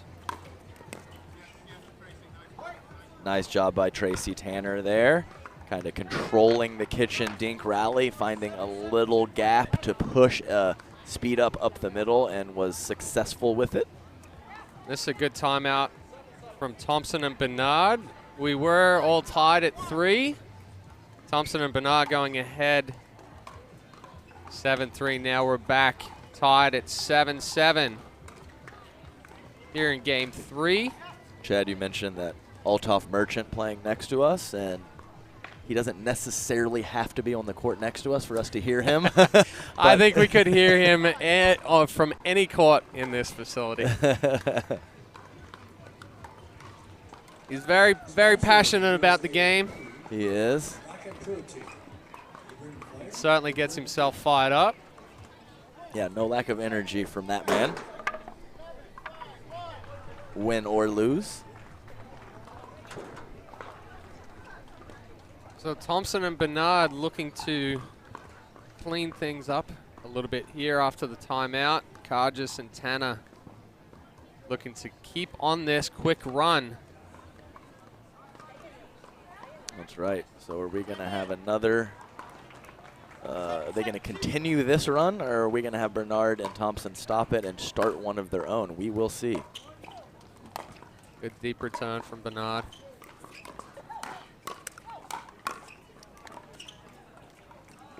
Defense. Defense, the name of the game here. Some fantastic blocks and scrambles from all 4 ladies.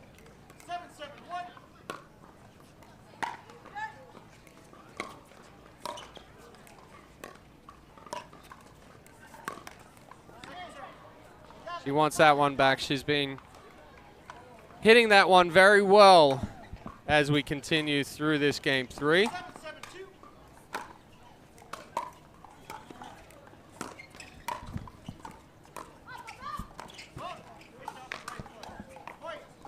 Great lob there, Leslie Bernard.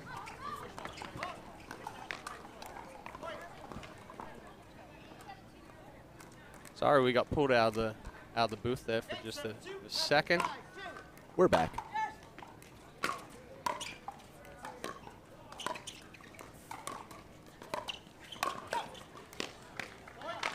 Excellent there. Linda Thompson missed one of those off of the bounce just a second ago, but she's doing a great job of Tracy Tanner sitting backhand and her able to get that to her right hip. Just a really good forehand attack there from Linda Thompson. Leslie Bernard had a nice little window with Card just transitioning. Would have been a lot of trouble had that snuck over. It did not.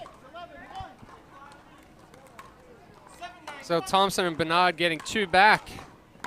9-7, 7-9 with Tanner and Carr just serving.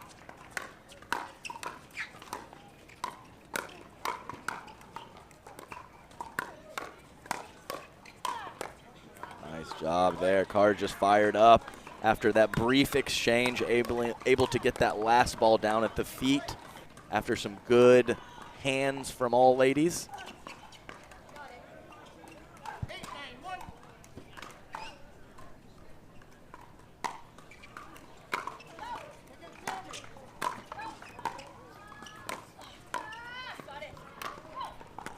Nice put away there. Tracy Tanner looking for that inside-in forehand again, as it worked for her several times, but Leslie Bernard right there for the volley to neutralize.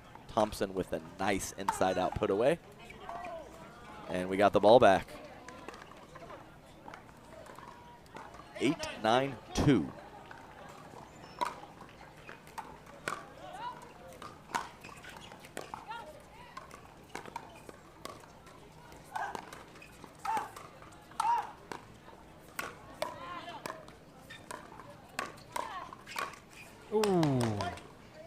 I like her following to hit that ball with the forehand.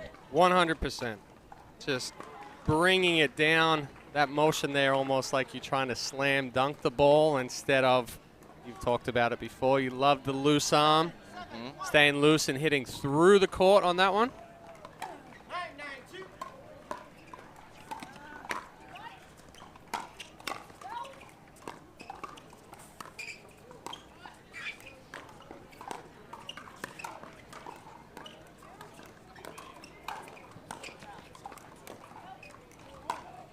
Interested in Beer City Urban Apparel and Gear? Items are available for purchase at the APP store located next to the registration.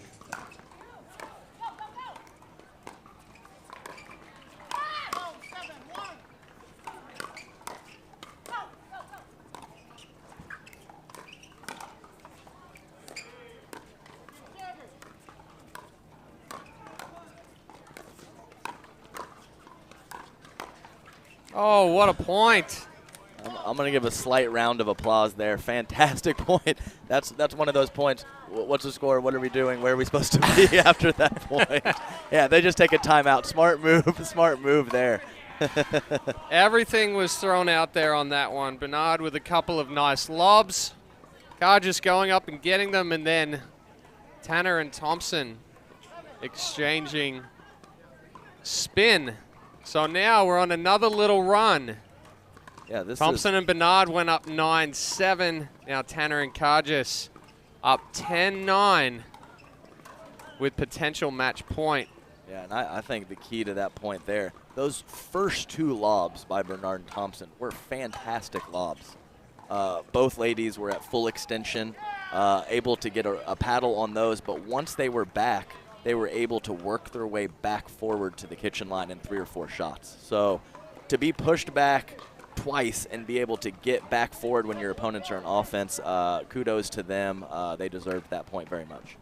Yeah, that's something that we talk about when we teach as well. You go back and get that lob.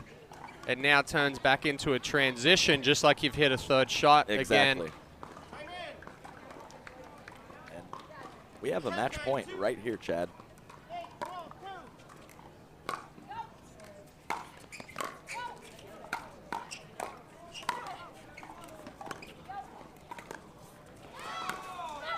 Oh, the ball sails long from Linda Thompson.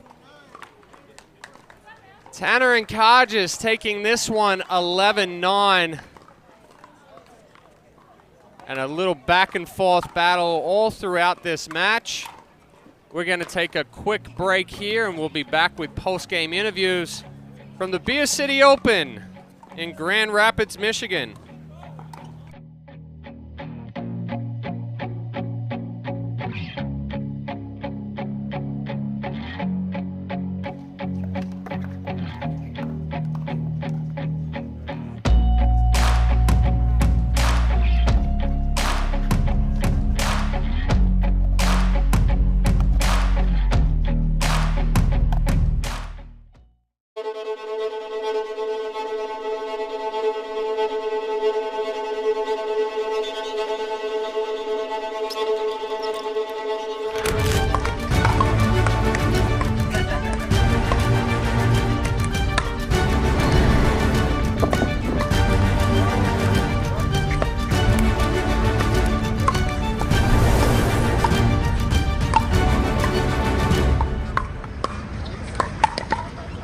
Consumer Cellular has the best customer service. They care about the customer. The best price with the best quality. The prices, the coverage. The coverage is great. It was the same, if not better. Consumer Cellular provides the exact same premium coverage as the nation's leading carriers for half the cost. Switch to Consumer Cellular and get talk, text, and data starting at just $20 a month. It's like 4 scoops of ice cream for the price of 1. Switch today and get a 100% risk-free guarantee. Call or go online.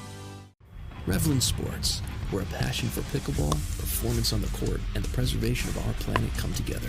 We designed our paddles with a Terra-Grit surface texture to maximize spin, ergonomic octagonal grip, and a BioFlex face that is stronger than fiberglass, offering better vibration dampening than carbon fiber. It's a paddle you can be proud of. We created the first ever sustainable high-performance paddle, made 100% in the USA. That's what we're made of. What are you made of? OS First, the official sock sponsor of pickleball.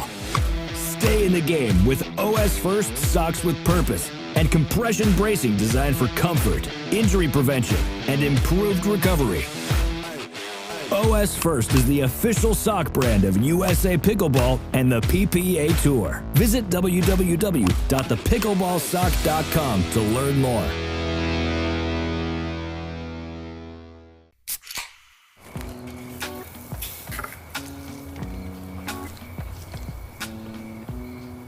You fired up the grill for one hot dog? Seriously? Hot dogs, better with Pepsi. I will dig deep. I will crush this game. Athletes know nutrition drives performance. I will not slow down. Superior Lab supplements help you power up and recover faster. I will never surrender. Superior Labs is a proud sponsor of USA Pickleball. You don't get the moments everyone talks about without the moments no one sees. Early morning practice, late night drills, running it over and over. You don't get the crowd without the quiet. Everyone sees the glory, the medal, the podium, but every winning shot starts right here. Paddle Tech. Let's go again.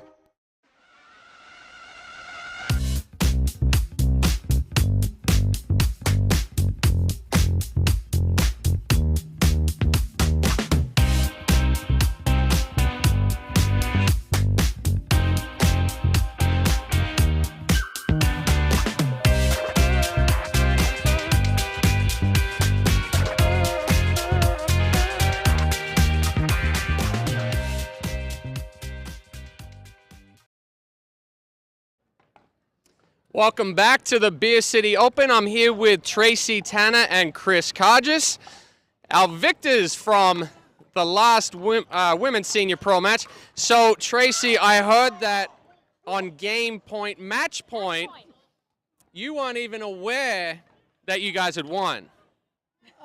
Yeah, I kind of lost track of the score. Heat stroke. It is a hot one out here, but I will say that it was a back and forth battle the whole match. Defense, lights out. You're bouncing off of fences. What are you looking for when you're going into that defensive mode? Right, I'm just looking to reset, make them play another ball, and then hopefully counter. But I'm just banking on the fact that if I can get one more ball back, something great can happen. And you definitely did that. And Tracy, the angles that you have, the spin that you have, is that something that you've spent time working on, or is it something that's coming naturally to the game when she transitioned over? No, I worked on it a lot. It's a totally different game than tennis. So I've worked a lot on it, and Chris is one of the best defenders in the senior game, I think. So if my drive's on and Chris is playing her defense, we can do okay. Well, we look forward to seeing both of you here on this court potentially a little later. And then after a quick break, we'll be back for another women's senior pro match here at the Beer City Open in Grand Rapids, Michigan.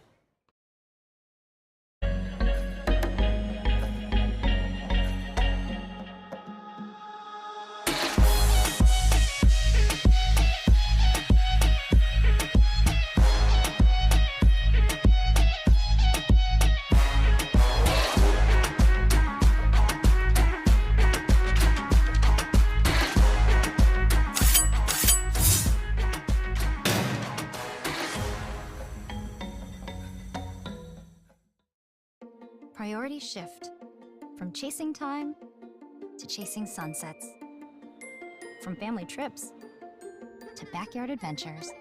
And as life happens, shifts and surprises are sure to follow. At Priority Health, we'll always be ready to shift with you, from a member number to a first name basis, from complicated policies to ones written by humans. Because your priorities have shifted, maybe it's time your health insurance did too. When it comes to sports bras and activewear, it's not enough to just do it. You have to just do it right. That's why She Fit's perfectly fitting gear embraces and supports women's bodies. Made for ins and outs, ups and downs, starts and stops, and everything in between. We got you. Because we are you. She Fit. I've been on the road, out here with the squad. Everybody trying to go, yeah, the party jumping off. Hey, we putting on a show, trying to catch a vibe. We do this every time, like, na na na na na na na. This is where I wanna be, na na na. Never ever gonna leave, na na na. You ain't no unit for me, I'm like, na na na na na na na.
McClure's pickles are the official pickles of the kitchen. Well, duh. We belong in the kitchen. Totally. Just now it's official. That's what I'm officially saying. Pickles and pickleball. They fit so well, it's got to be official by now. Oh, sorry, I thought that unofficial was going to pop back up again.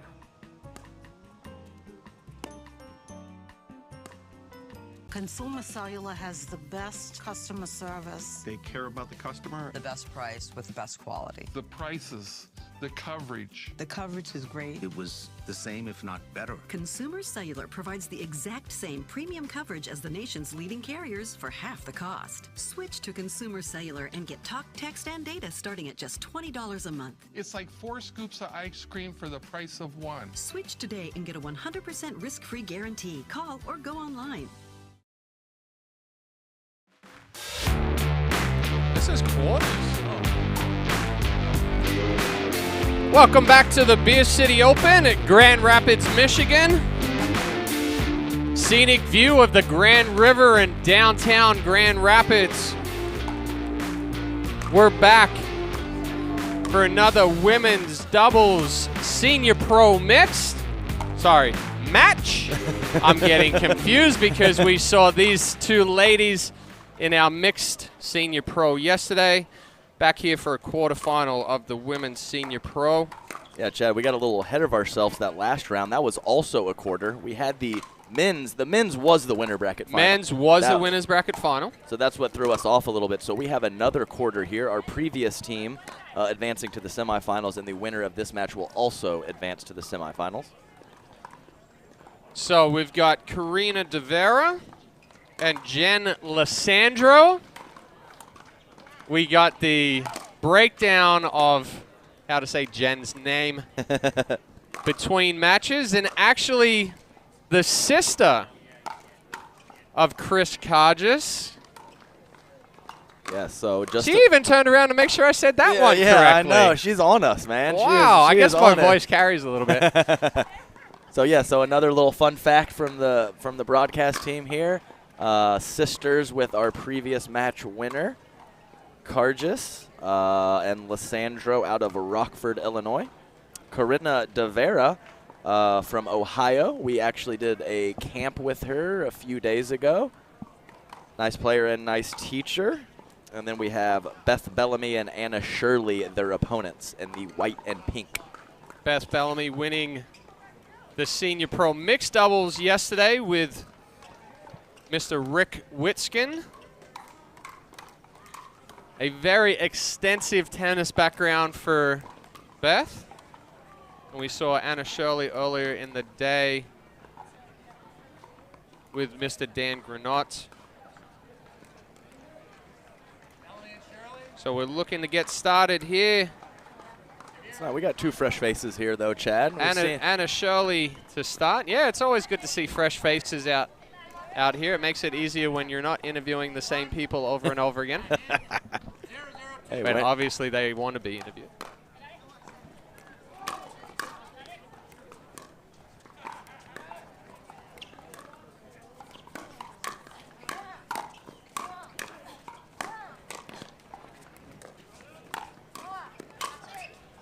Jeez. Okay, so Jen Lissandro having a little bit different composure than her sister, who was the defensive specialist. Yes. Jen jumping all over that, speeding the ball up.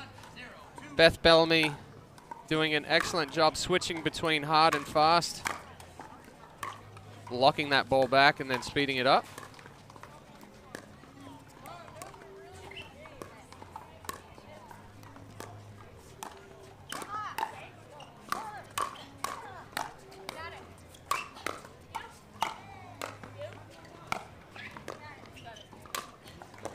Jeez, Chad, let's just have all the points be like these first two. My goodness, ladies are doing it out there. Defense, offense, scrambling. Coming out hot. I am going to say that Bellamy and Lissandro are going to be the aggressors for each respective team, and then De Vera and Shirley are going to be a little more steady. Oh! Jeez. The tempo and the pace of this is just a step up. I love it from the previous one. We're going strong. Love to see it. So 3-0 here for Bellamy and Shirley, off to a quick lead.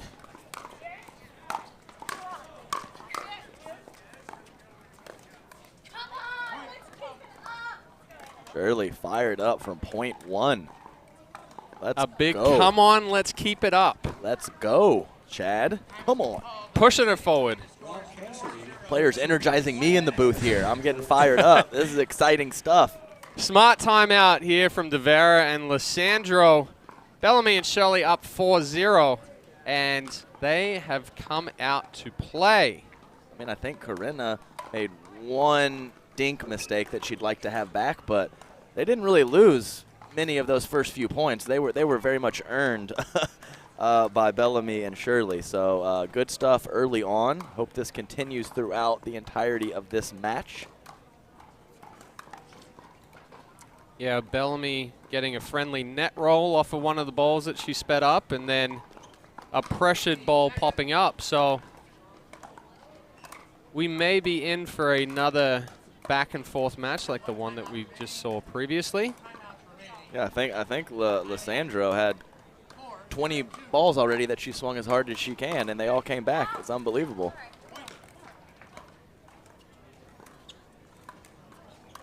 Vera wanting that ball, that return back, sailing it a little deep.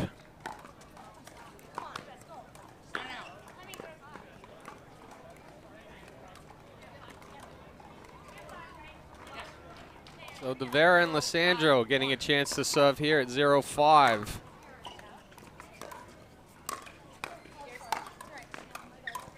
A little bit of miscommunication. Both players going for the ball in the middle.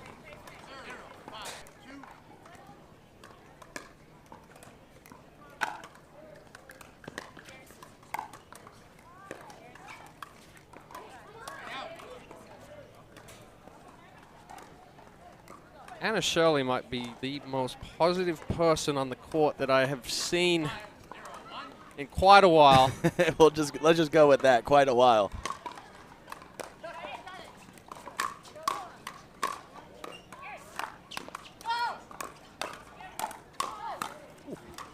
Wow.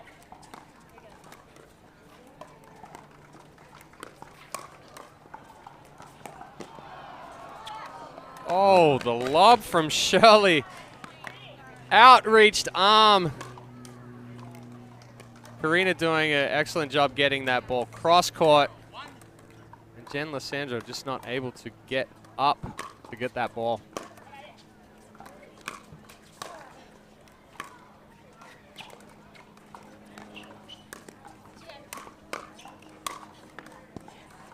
Lissandro getting her feet a little crossed up there, leaving that dink high. Corinna able to get one back, but Bellamy there for the finish on the second try.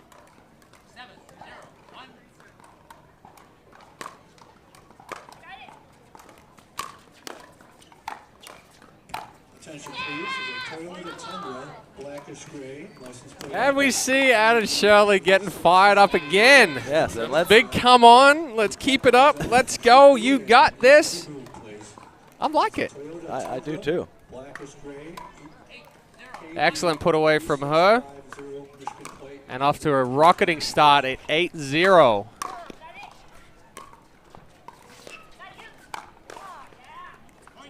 Nice play there. Yes, I mean, all these teams are talented. We're in the quarterfinals. So, you know, not too deep in the tournament. Obviously a big match, but Anna Shirley bringing that energy from point one. And like you said, I like it too, Chad. Well, we saw it a little bit yesterday with mixed doubles as well. Very supportive of her male partner.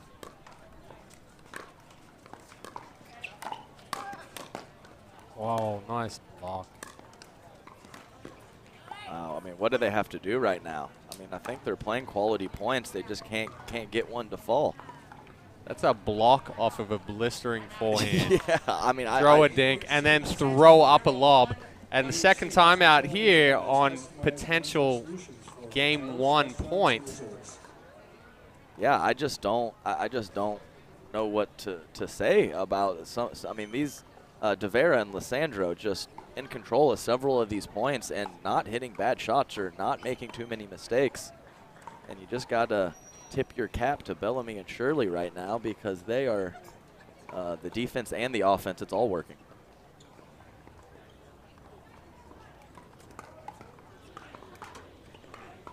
De Vera and Lissandro discussing there during the break. Getting a little information from, it looks like Mr. Tom DiCaprio. Yep. I believe that is Tom DiCaprio, yes. Not sure whose box he is in, but hopefully giving some words of wisdom over there.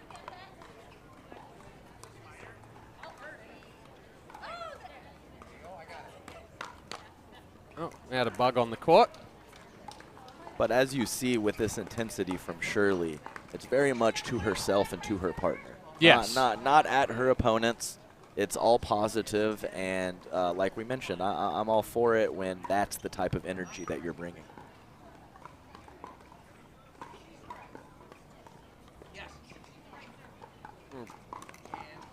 Back after the timeout, 10-0. Beth Bellamy to serve.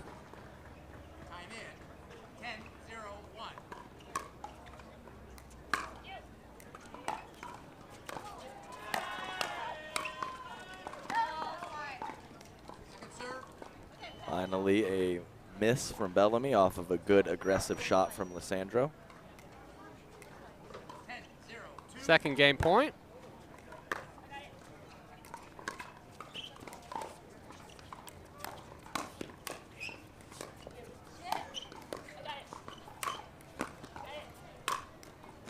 And there's game one.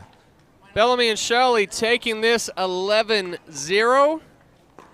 DeVera and Lissandro will be looking to change some things up when we come back after this break. The Beer City Open in Grand Rapids, Michigan.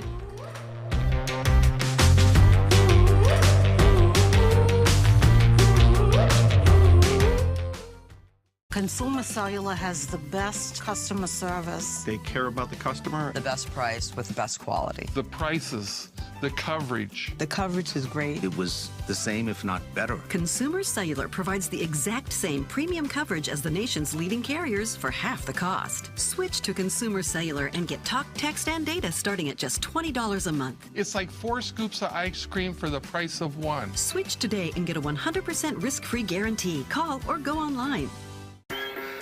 If you run, if you spin, if you jump, walk, hit, climb, hustle, or just move, you bounce. Bounce 50% less with SheFit.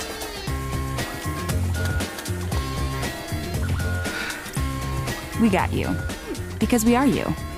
SheFit.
And we're back here at the Beer City Open at Belknap Park in Grand Rapids, Michigan. We saw a little bit of rooftop pickleball there during the break at the Amway Grand. Part of the AHC Hospitality Group that are the main sponsors for this ever-growing tournament. And we're back here for game 2 of this women's senior pro match. Bellamy and Shirley taking game 1, 11-0. DeVera and Lissandro looking to... Karina was serving, and Jen looked around to give the thumbs up that we said it right. That was ridiculous, Chad. The ball, her opponent was about to strike the ball, and she looked back to confirm correct pronunciation. That was awesome.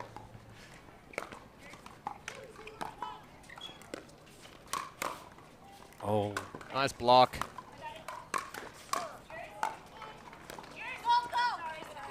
I think right there, Chad, we saw an example of what Corinna's grip can give her. Yes. So a lot of stability, good control, good touch, good feel, but you do sacrifice a little bit of power when you do choke up on the paddle like she does. It's a little bit, you give a little, you get a little.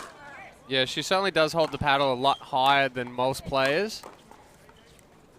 Coming from a volleyball background? I believe that's right, yes. I know it wasn't tennis. I couldn't remember the sport, but I think you're right. I think it is volleyball.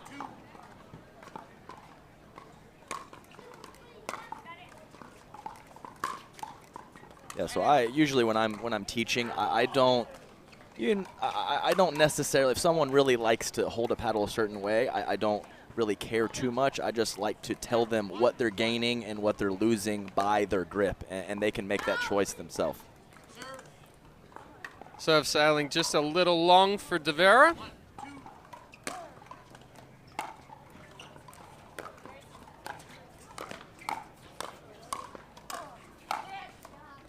Nice put away from Shirley. Solid shots from all four ladies.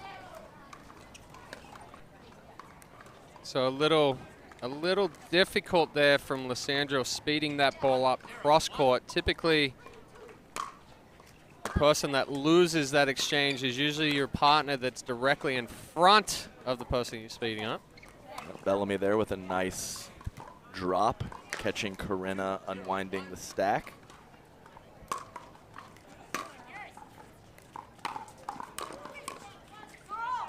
Nice job. Wait for Lissandro, really got there. Wasn't in the best spot, but great footwork to get herself set for that nice forehand volley.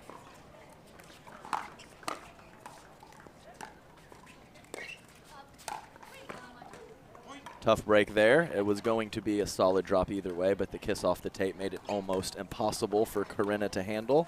Oh, I love Anna Shirley's reaction right there. Oh, she's great. she's loving it. She's loving playing pickleball. Very good move from Beth Bellamy.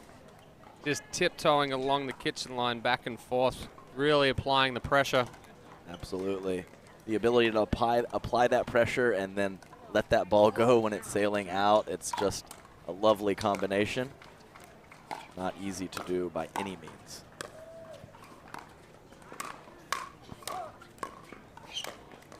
Great shot there from Corinna. Nice job. A slight little inside-outside spin there, even though she was hitting it to the middle. I think that spin caused a little bit of trouble for Bellamy, not able to handle it.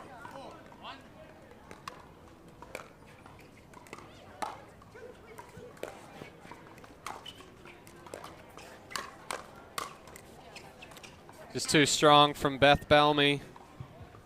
Going behind Karina De Vera, then coming back and accelerating that ball through the middle.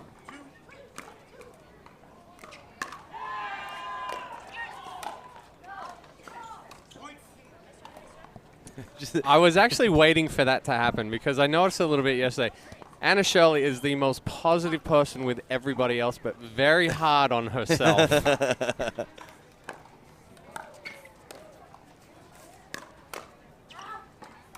Nice spot there from Beth Bellamy, kind of making Lissandro and De Vera choose who was going to take that ball. A little confusion in the middle of who was going to counter attack. Perfectly placed by Bellamy.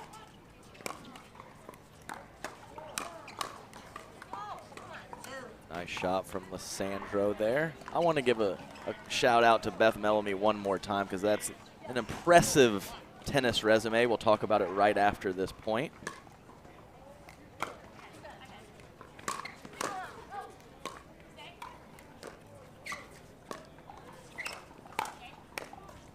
Pepsi. Pepsi's a college Nice sponsor. shot there from Anna Shirley, but Beth Bellamy reaching the semifinals of the French Open in mixed doubles, defeating Martina Navratilova along the way. Very impressive stuff.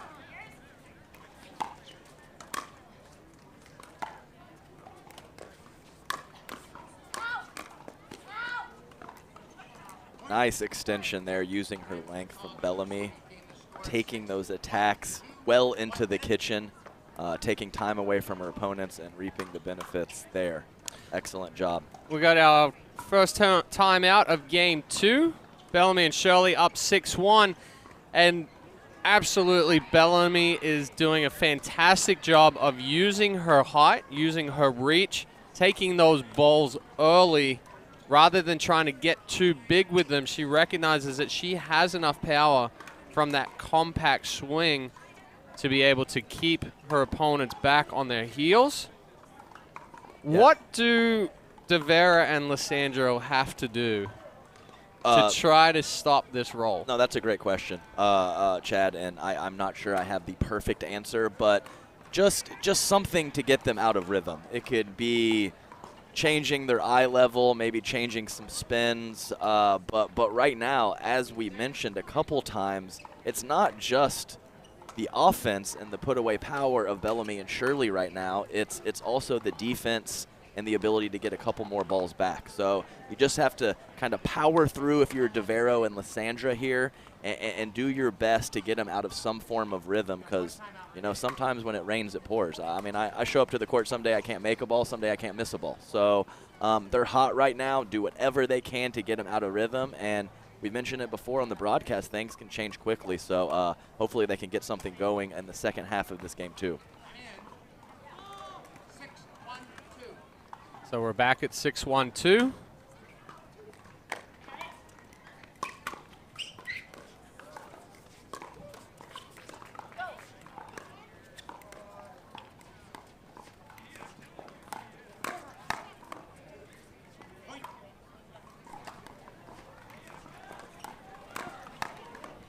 Counterattack from Shirley. Lissandra definitely has the power, and one of the earlier points in this second game, she actually didn't hit the ball as hard and it was more like a changeup, and that was more effective. They're sitting on her power right now. Certainly. Bellamy just missing that one wide with a little help from the net. Yeah, I think it would have been extra nasty had it not hit the net. But, and then sailing that return a little deep.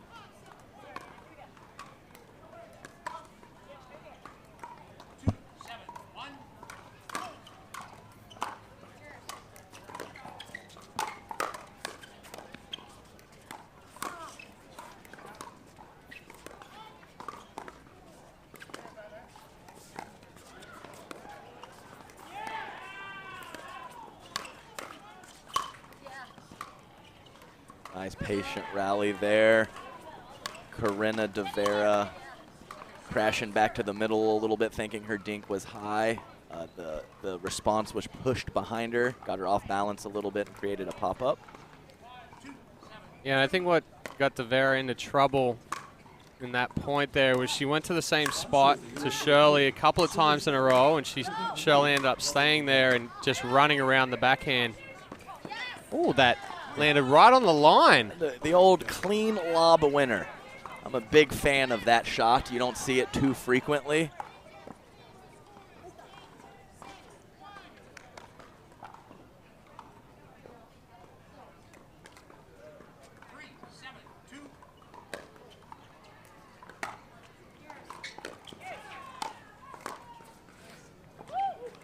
Just no love right there. No, I mean, a little unlucky. It sat on top of the net for a split second. They got a couple. They got a couple. That's what they need to do. Let's see if they can get a quick side out here. Get back into it.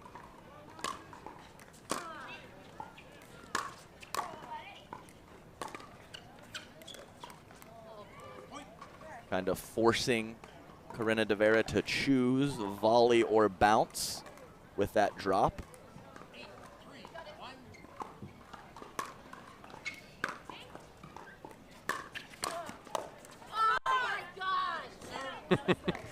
Anna Shirley a little upset with herself there. Read the ball well, sitting a little flat-footed potentially. She can't believe it, Chad.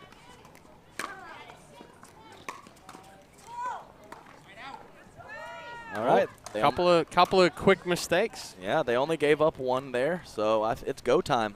Let's see what the ladies have in store. Getting the ball back here at 3-8-1.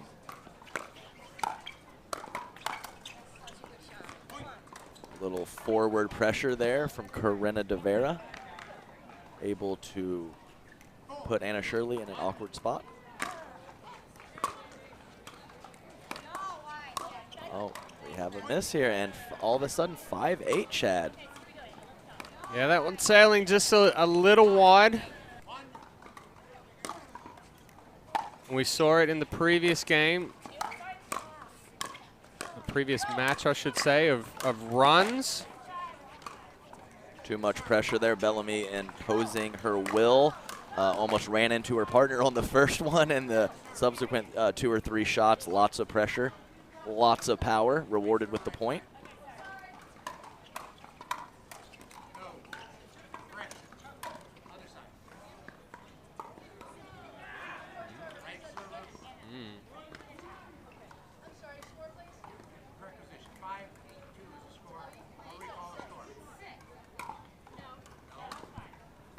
It's 5.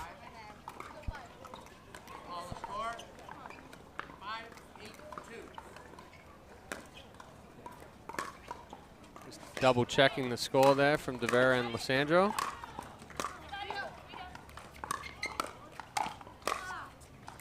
Nice dig.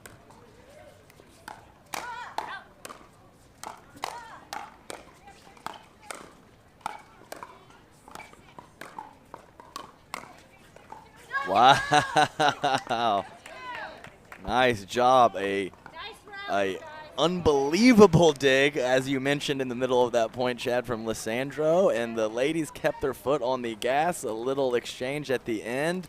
Shirley not able to come up with it. 6-8-2. I will say that Jen Lissandro does not get cheated on her swing. She is putting everything behind it. That's right. I respect that. All right, so a little run from De Vera and Lissandro now. 8-6 for Bellamy and Shirley.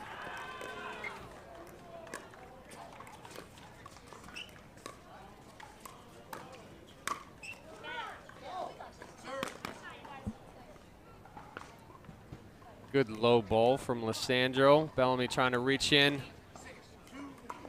Speed that one up, unfortunately hitting the net.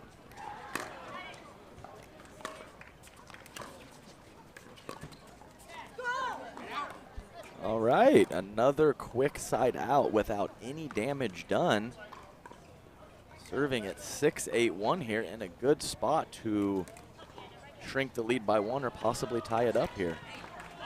So you either take one or two ways here. You keep pressing on Bellamy because she's just made some quick mistakes, or you run the risk of that where you press and then you allow her to get out of her funk. Yeah, I think that she has had a couple loose errors in the heart of this game, but I'm not sure I would pick on her. She's pretty tough out there. Everyone makes a few errors, but she got some game.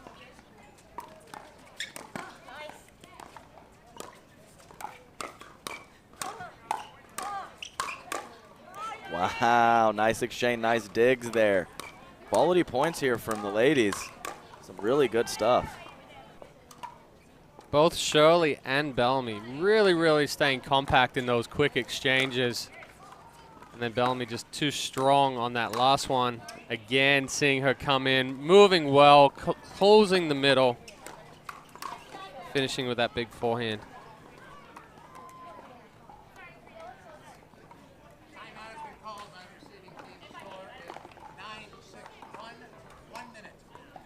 We got a timeout here. Was that an offensive timeout? No? No, I don't think it was. I don't think it was. No. Yeah. My bad. Well, just like we always say, you can't take your timeouts with you. True. I probably should maybe add that to my game a little bit. I think I sometimes just when it rains, it pours, and sometimes I don't stop that momentum. I should more frequently. Here's some yelling from the court surrounding us. I think that was the spectators. That was not the people on the court. I'm not sure. That came over from court 17, caddy corner to us. A nice finishing point over there. Not sure who won it, but somebody let out some excitement. So Devera and Lissandro looking to slow the run of Bellamy and Shirley here, leading 9-6.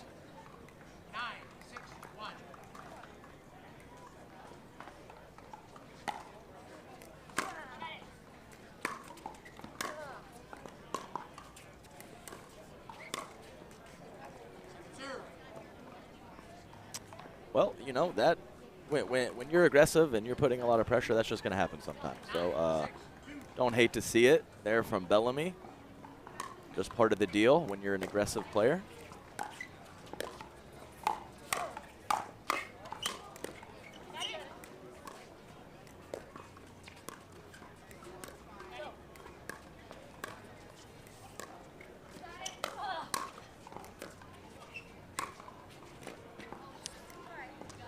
She can use all aspects of the game. No, for sure. I mean, what does Karina Devera need to do? Some beautiful digs and overhead, some solid counter attacks, and Bellamy just keeps her foot on the gas with that consistent, controlled pressure, able to hit a nice deep ball there at the end to win the point.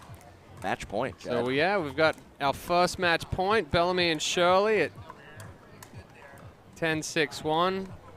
Referee Don Van Skoik just reconfirming. Or 10-6-2, I should say.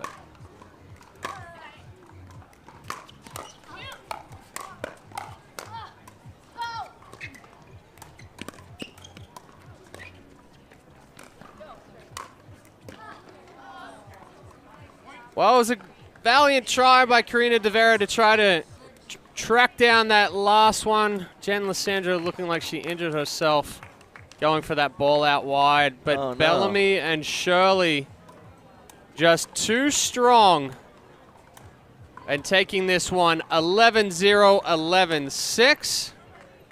We're going to take a quick break, and then we'll be back for post-game interviews here from the 2022 Beer City Open, hosted by AHC Hospitality.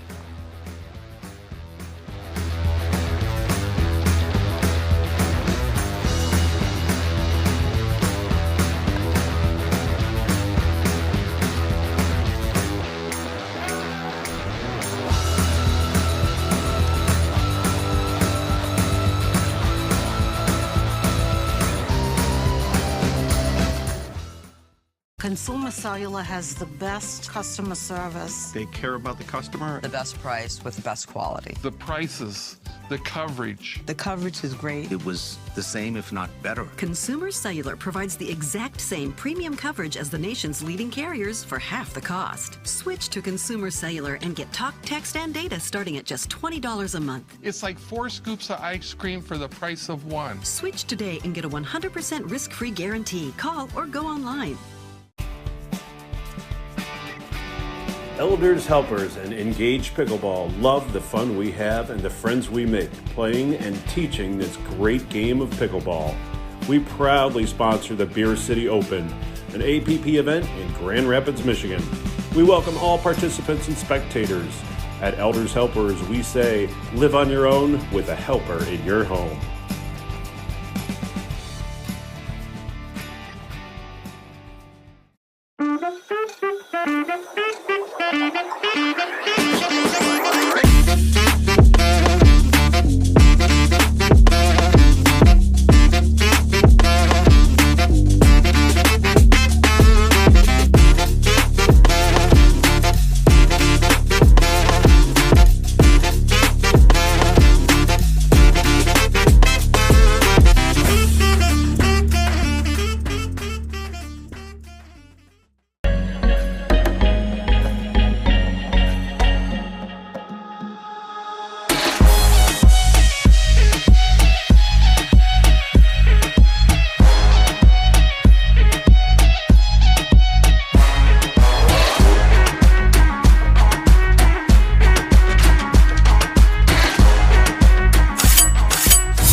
rush hours to slow breakfasts.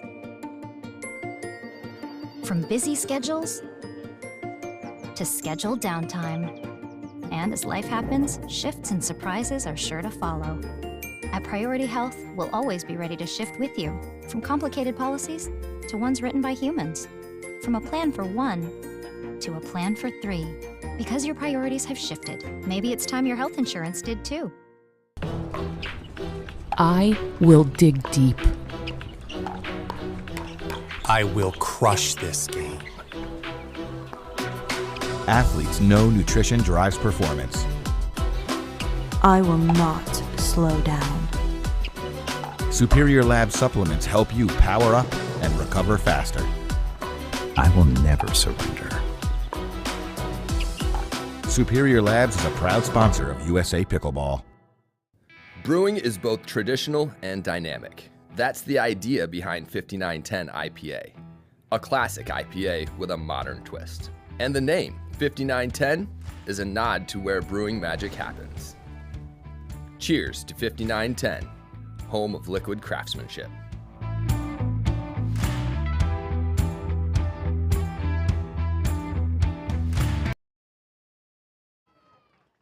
Hello everyone, welcome back to the 2022 Beer City Open in Grand Rapids, Michigan. I'm Adam Stone with our winners on Championship Court 2, Beth Bellamy and Anna Shirley.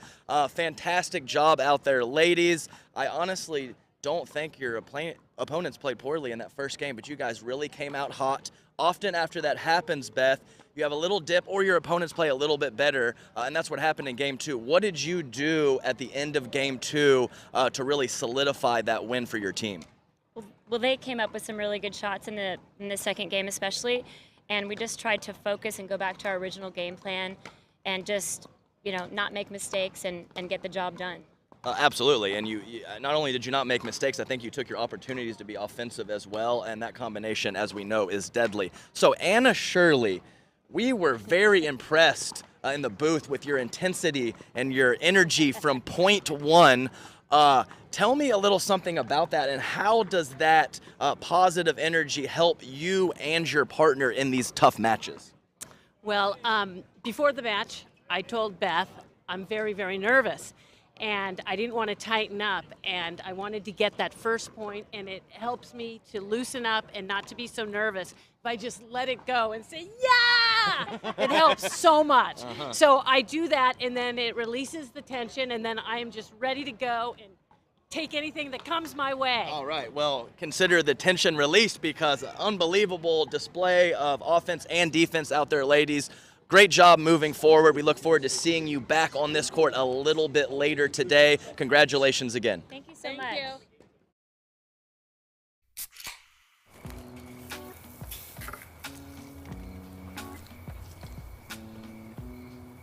You fired up the grill for one hot dog? Seriously? Hot dogs, better with Pepsi.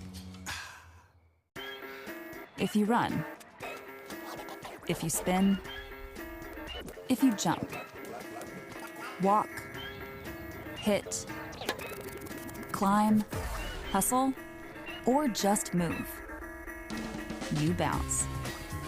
Bounce 50% less with SheFit.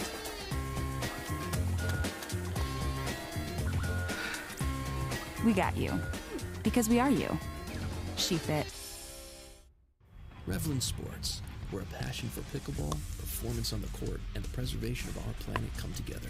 We designed our paddles with a TerraGrit surface texture to maximize spin, ergonomic octagonal grip, and a BioFlex face that is stronger than fiberglass, offering better vibration dampening than carbon fiber.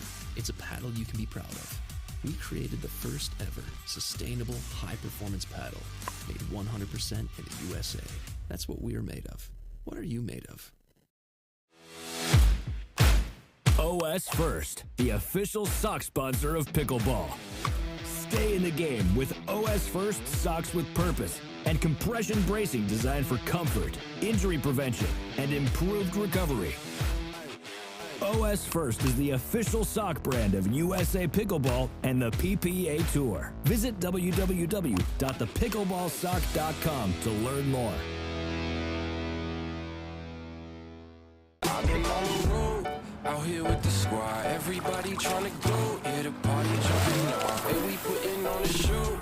Trying to catch a vibe. We do this every time. Like, na na na na na na na na.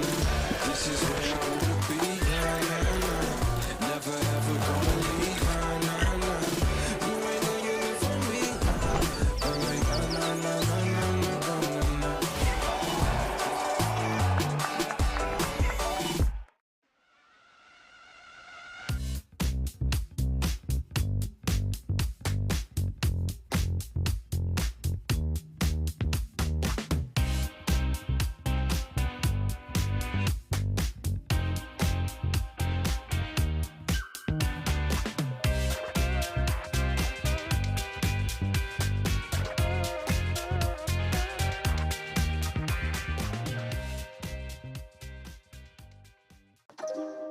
You don't get the moments everyone talks about without the moments no one sees. Early morning practice, late night drills, running it over and over. You don't get the crowd without the quiet. Everyone sees the glory, the medal, the podium, but every winning shot starts right here. Paddle Tech, let's go again.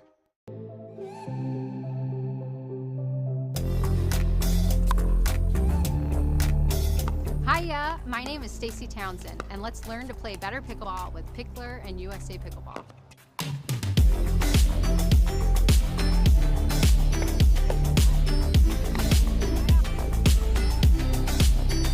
Learn to play better pickleball for free with Pickler and USA Pickleball.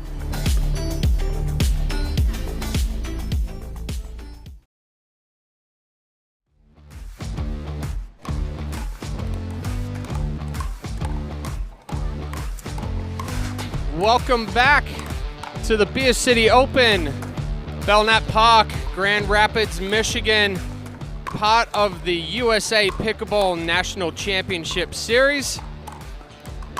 I'm Chad Edwards, and joining me in the booth for this men's senior pro bronze medal match, Adam Stone. Hello, everyone.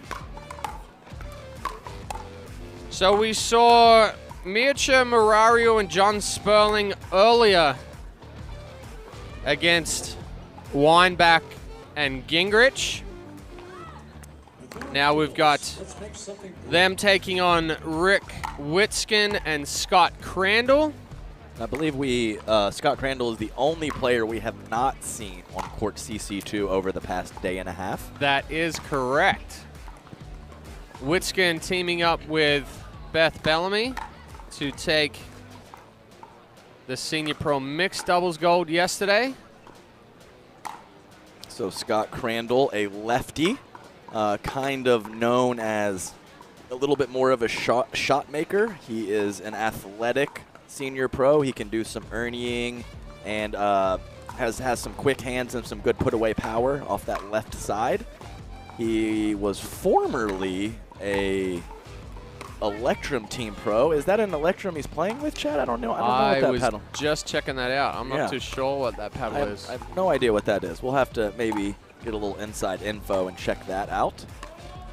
But yes, this we saw Sperling and Murariu earlier today. Probably, they would admit, didn't put forth their best match. So let's see if they can remedy that here in the bronze medal match and get back to gold against Weinbach and Gingrich. Yeah, we saw earlier Sperling, the more stable of the two, prefer to stay in a dink a little bit longer. Murariu taking a little more risk, speeding that ball up.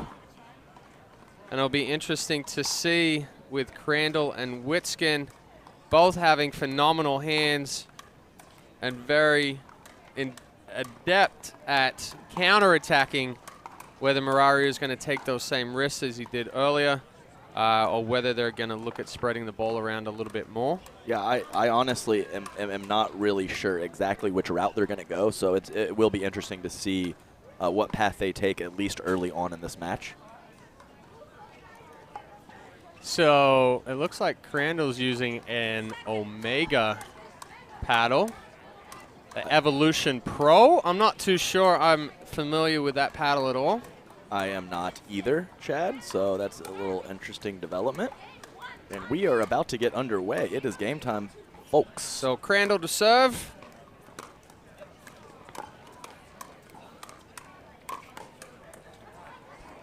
Right off the bat, Mircha, I wouldn't say hitting a bad dink, but definitely leaving it a little high. Scott Crandall stepping over with that lefty forehand, putting it right at John Sperling's right hip. Perfect spot.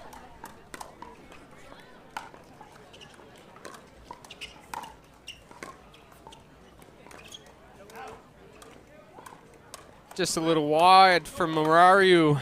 I would say one of the most entertaining matches that I've seen on the senior pro circuit was with Scott Crandall, Jose DeRisi, Mills Miller, and Dave Weinbach. Definitely a lot of flair going on that court. Nice pressure, nice power there from Mircha Murariu. And I believe that was at the U.S. Open, was it That not? was. Is that where the highlight where the ball hit Dave in the head? And was. After Mills Miller, horizontal with the ground as usual. So if you haven't seen that point, try to check it out. It was a very, very good one. So Witskin and Crandall up 2-0.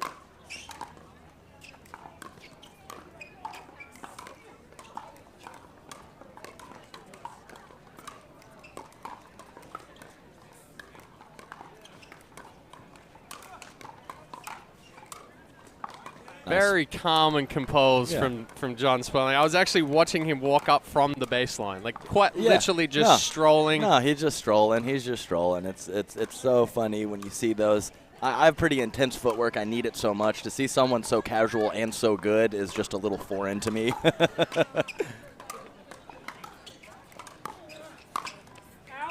He had a good opening there with Witskin coming over to the middle. Murariu unable to convert that one.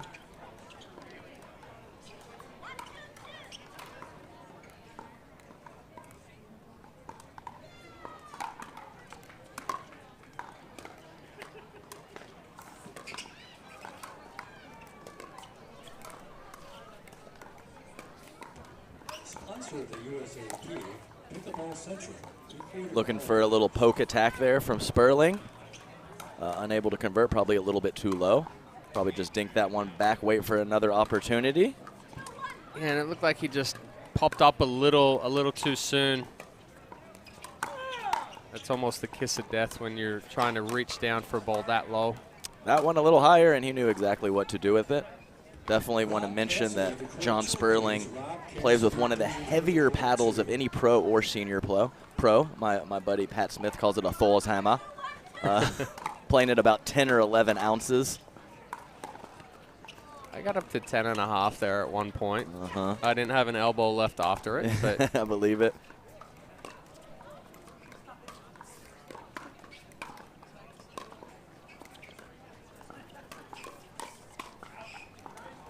Nice shot by Crandall, stepping around to hit a forehand, kind of whipping that lefty ball up John Sperling's line. Sperling a little late on the counterattack, sails wide.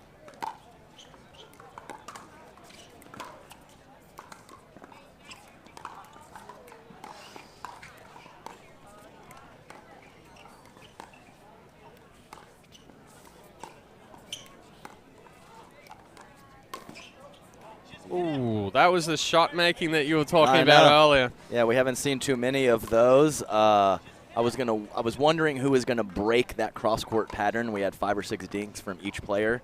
Sperling choosing to go up the line. Crandall with a decent look, but putting that Ernie long.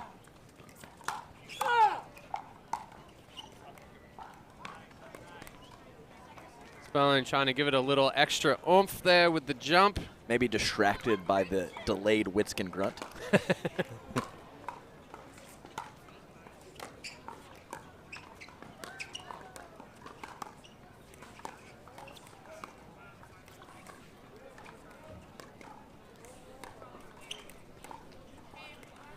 Attention please, at the center court, court 5. Maggie, Humness, and Andrea. Wow, great job there, skidding off the line, putting Witskin in a bad spot. Murariu there to smack it. and put away on the next ball. I definitely think that I can't tell. Rick asking if we saw that ball as in or out. We could not tell from the booth. Blocked by this Franklin X40 sign. But definitely the vibe of this match is quite slow so far. I was just about to mention that it's much more controlled. Trying to pick the right spots to speed it up, whether it's they respect each other's hands or they're just respecting the type of ball that they've gotten. But it's a slower pace compared to the last women's match that we saw, where it was just coming out guns blazing from the beginning. Certainly.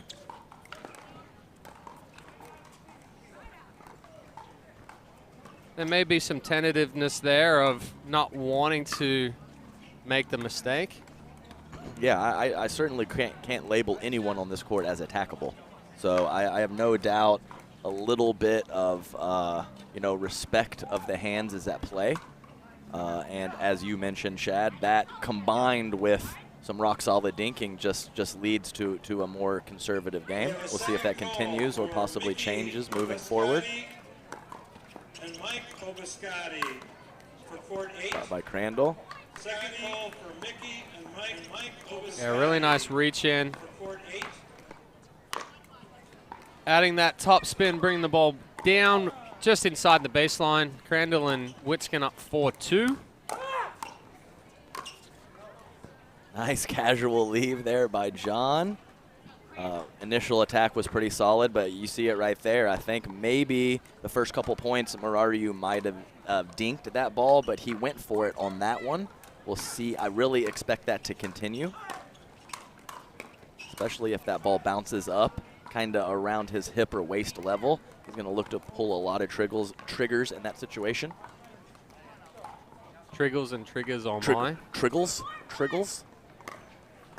Haven't even opened my Perrin Brew yet, Chad. Unbelievable. I don't need alcohol to slur. That's a very good speed up by Witskin. He disguised it well, making it look like he was going to dink. Just catching Sperling off guard.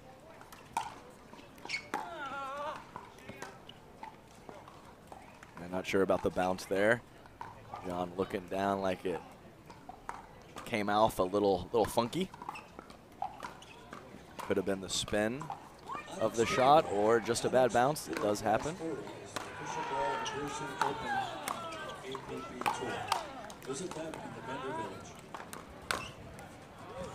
Another situation where that ball bounced up. Marariu looking to flip it, and a nice little shuffle step to his left and a forehand put away from Scott Crandall. I think he was sitting on that one. I think so, Chad. I think that was a good description of that.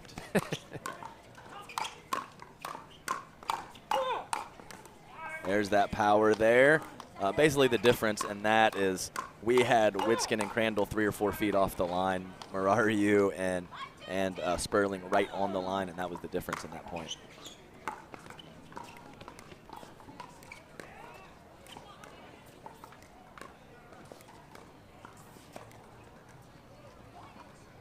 Good balls from Scott Crandall right there. Even though he's going cross-court, keeping the ball within the body of Merchant Marariu.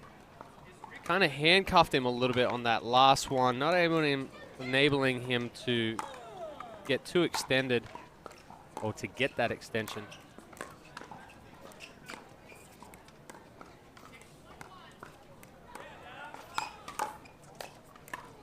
Great shot there from Sperling, and we have a Witskin down.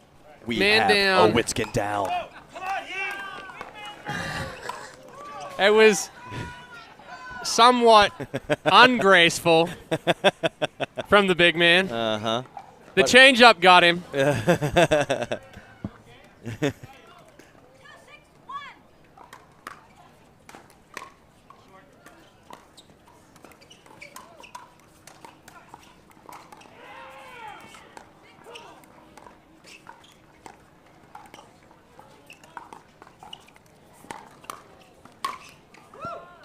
Great patience there by Rick Witskin, letting that ball travel to give him the best angle for that ATP. Yeah, Mararu covered well, and then Crandall was there to put it away. That's one of the advantages of 2 forehands in the middle right there.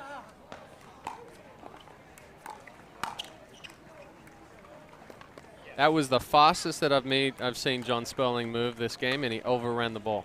Yeah, he did, and he gave himself a little eye roll after that one. Reaction said it all. So Witskin and Crandall up 6-2 here in game 1.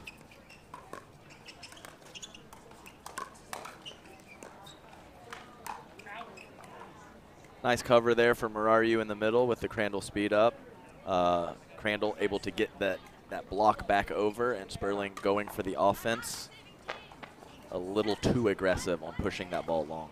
Quick timeout here from Mararu and Sperling. Gain a little composure. Try to slow the run of Witskin and Crandall. Yeah, Chad, I'm not exactly sure what they should do. Maybe get in a pattern to possibly force a few more dinks over to John Sperling. Maybe having him dinking more and doing some speed ups, and then Mircea Mararu with that cleanup power could be a good combination for them. But I would say of the 4 players on the court, Mararu is probably the weakest dinker, even though he has some great strengths in other spots. So maybe avoiding that cross-court pattern a little bit might help them. I'm not exactly sure. What do you think? Yeah, that's kind of the direction that I would say. We started early against Weinbach and Gingrich when they had a little bit of success of keeping the ball a little bit more middle, so as either Mararu or Sperling are not getting too spread out, and then Sperling's able to control that dink once the ball's in the middle, and then Mararu can step in. He's got an excellent backhand flick, or the forehand there as well. Oh, that was a little slow motion. Yeah, John had the right idea to totally let that ball go out, which he was trying to do, but that inside-outside spin from Rick came at him at a weird angle in a weird spot. Caught him in the dome. Happens to us all. Yeah, very good roll again from Witskin, disguising it well. Freezing Sperling there as he went through the middle to take a 9-2 lead.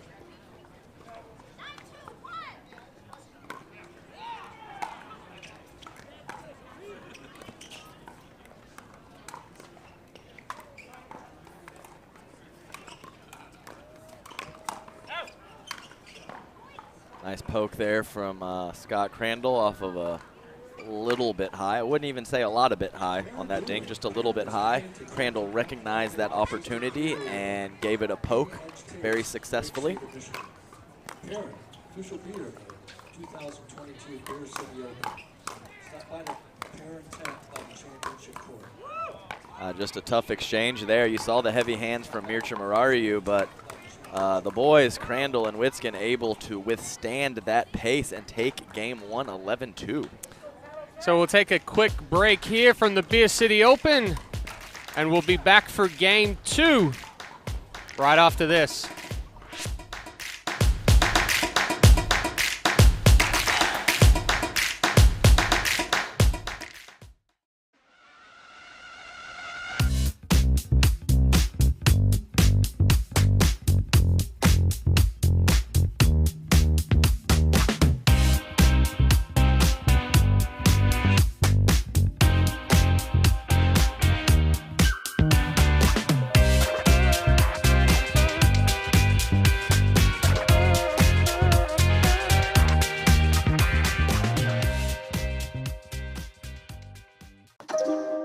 You don't get the moments everyone talks about without the moments no one sees. Early morning practice, late night drills, running it over and over. You don't get the crowd without the quiet. Everyone sees the glory, the medal, the podium, but every winning shot starts right here. Paddle Tech. Let's go again.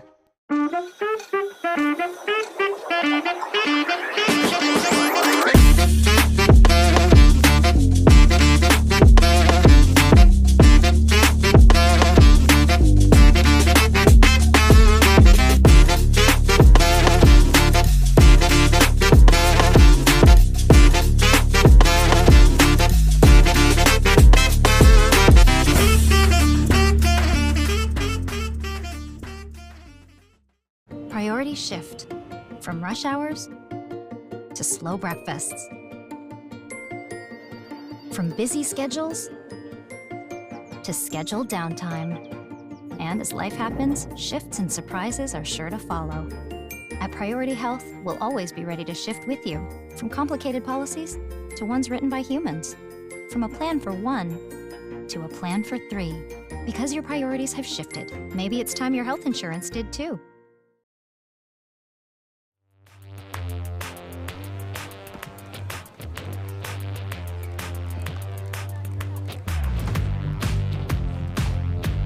Welcome back to the Beer City Open, sponsored by AHC Hospitality. We're back for Game 2 in the men's senior pro bronze medal match. Witskin and Crandall taking Game 1 11-2. We got a nice look of Rick Witskin on that Paddle Tech commercial on the break. Looking good in blue, Rick. Yeah, we had the one and only Adam Stone in that commercial with a big come on as well. Oh, I didn't see that one. Yes, you did. Got to give a come on now and then. Oh, wow. Oh. Fantastic move. A little half Ernie. And once again, we've seen Rick Witskin, whether it's an ATP or an Ernie or being pulled out wide, Scott Crandall being there with that forehand in the middle on the next ball almost every single time. Yeah, and in that case, just one big step to the middle, sitting on the forehand, ready to pull that trigger. Witskin and Crandall up 1-0.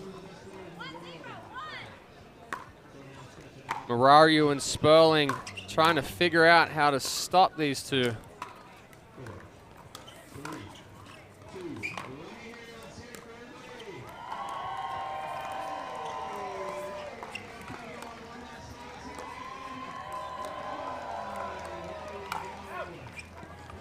Decent look, overcooked it though. A couple patient balls by all four players, and then Sperling looking to do damage with that forehand in the middle, and I am completely fine with it.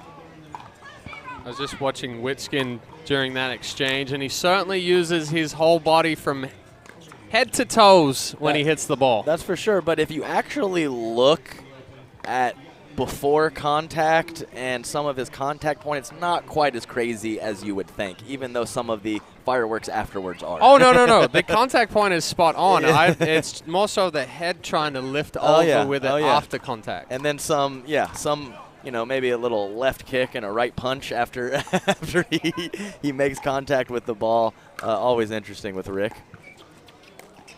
But we definitely have a bit of a difference in vibe from these two teams right now. You can see that energy, and it is much different between the teams. Yeah, Marario and Sperling looking a little flat. Witskin and Crandall off to a quick 4-0 start.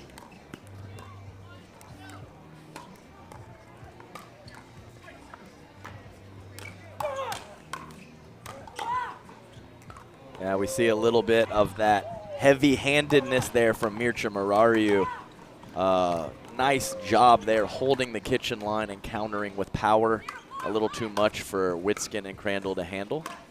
Yeah, it's deceptive power too. It's just a short little flick. Yeah, strong. And it's on you before you know it. Strong guy for sure. In great shape.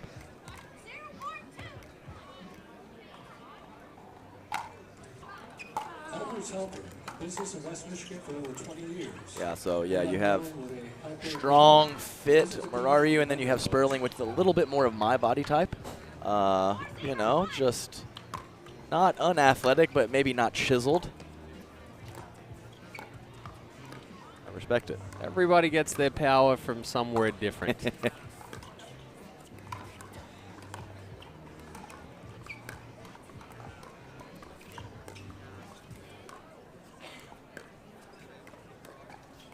There you go. Mircea Marario winning that cross-court dink battle. Let's see if that gets him going a little bit. Yeah, when I lose 10 or 15 pounds, Chad, it throws off my equilibrium. My balance is all off. I'm a 4'5". Yeah, we talked about that. You need the extra 10 pounds to be steady. Appreciate you saying 10, Chad.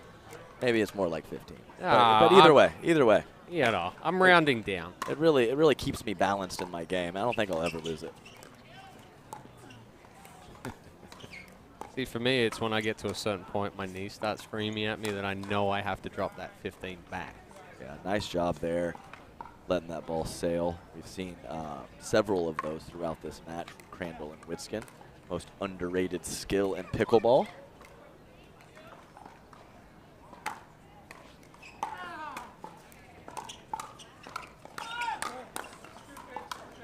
Where are you? Says no, sir. Rick, not today. On that. Boom. Boom. And it was It's very quiet. From here, straightforward. Very quiet, very compact, and very powerful. Very hard to get all three of those. Richard Marariu, nice job.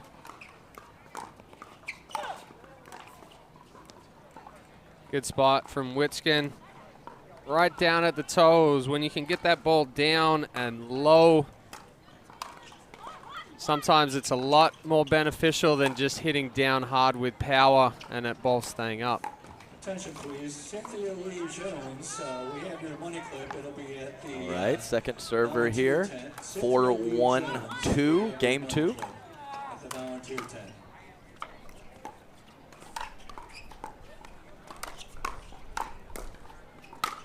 There's that power. Nice job from Sperling setting it up. The old set it up, clean it up there with Marariu not coming back.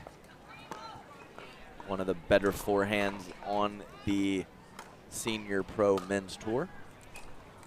Yeah, and that ball right there, I tell a lot of clients that are struggling to hit that harder, high forehand. Imagine like you're throwing a ball or you're throwing the paddle at the ball, and it keeps that arm loose and allows you to extend through.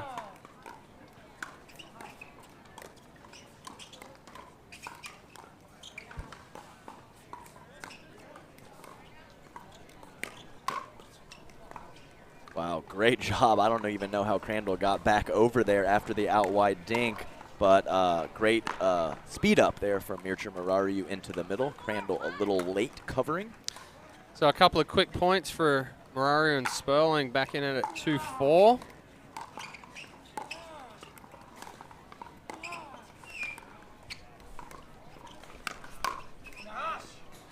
Wow, beautiful job there by Crandall. Even a little bit off the line and still whipping that forehand past John Sperling's left shoulder. Excellent job. Yeah, it was good ball movement by Marariu and Sperling. I probably would have liked to see Marariu go behind Witskin down the line on that one instead of cross court.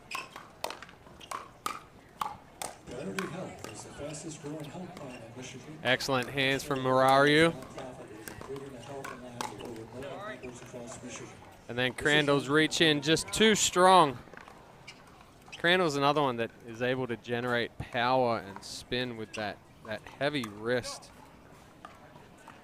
Yeah, for sure. I have decent power from that spot, but I don't get any spin at all. So the combination of pop and spin is very nice to have. I mean that's a heavy ball right there. The first one was going in and heavy, and the put away is even heavier. I mean, it's a great combination there from Scotty C. And one thing to notice is when he speeds that ball up, he's not expecting to win the point. He's speeding it up to get that next ball back that he can attack again. Absolutely. He's loading even before his opponent makes contact, knowing, having a good beat on where that counterattack will go. Excellent work.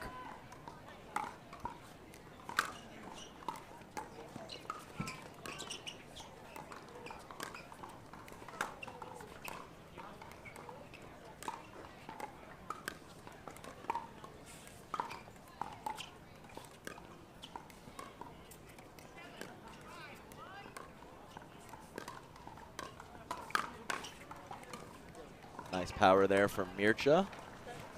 Saw a couple times in that point Scott Crandall kind of hop back off the kitchen line when he thought he was going to be attacked, but notice how he got right back to the kitchen line when they did not attack. I do the same thing myself, give myself a little more time if I'm going to be attacked, but make sure you get back in there. Yes, if you've ever been told that you can't back away from the kitchen line, that is false, but it usually happens when you don't come back. Exactly. After you step back. Yeah, the situation's dire. Your opponents are firing away. You better give yourself more time.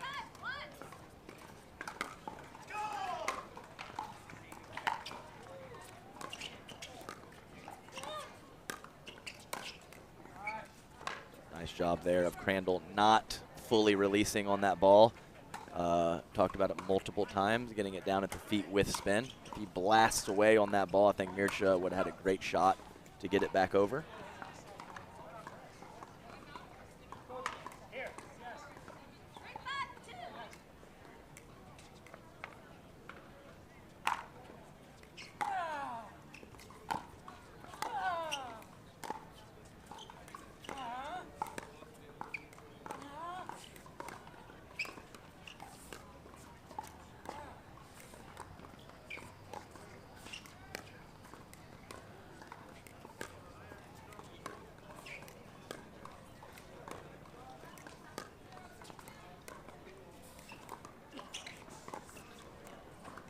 Good controlled point there from Murario and Sperling. Certainly moving the ball around a lot more in that point compared to previous.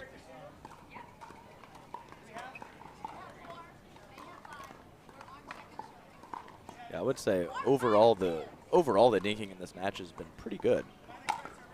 Murario and Sperling back in it now at 4-5.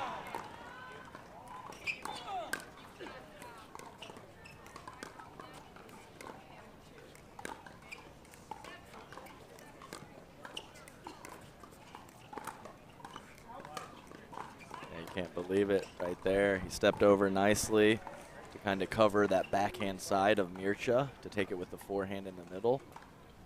A normally very comfortable shot and just pushed it wide. Mircea saying a little bit of my bad there with that one.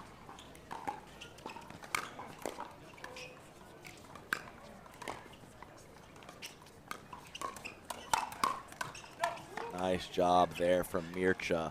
Kind of controlling the pace of his ball given where Scott Crandall was. Really released on the first two. Second one took a little bit off to get at the feet, and Sperling there for the cleanup.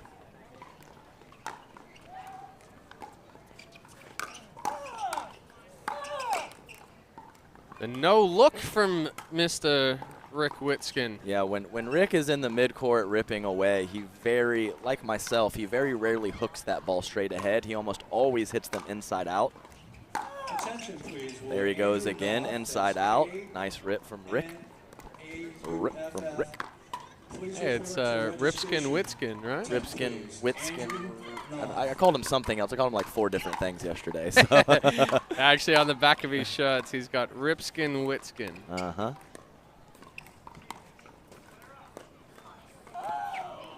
Can't believe that one, but Rick Witskin out of Zionsville, Indiana, has a nice pickleball and tennis club up there. Does great work for the sport. So Witskin and Crandall pick up a couple more points. Murario and Sperling trailing 4-7.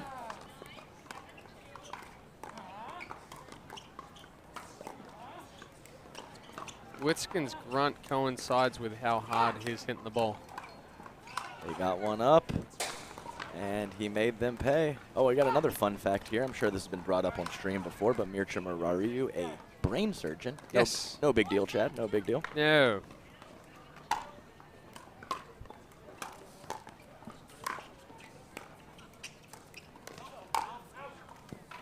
The professor joining us in the booth. The professor has made an appearance. Corinne Carr. Hello. Soon to be Adam's wife. Soon to be Adam Carr. Not the worst thing to be in this world, Adam Carr. Oh, I couldn't catch the cough button. I'm sorry. I got him. Yes, I got him. All right, sorry for that little distraction away from the match. We have an 8-4 lead from Witskin Crandall. Murario and Sperling taking a timeout in the latter stages of this game too, needing a push to push this match to 3. And I don't hate that last ball coming from Murario into Witskin's body. He just stayed nice and compact, nice and relaxed, able to put that ball away.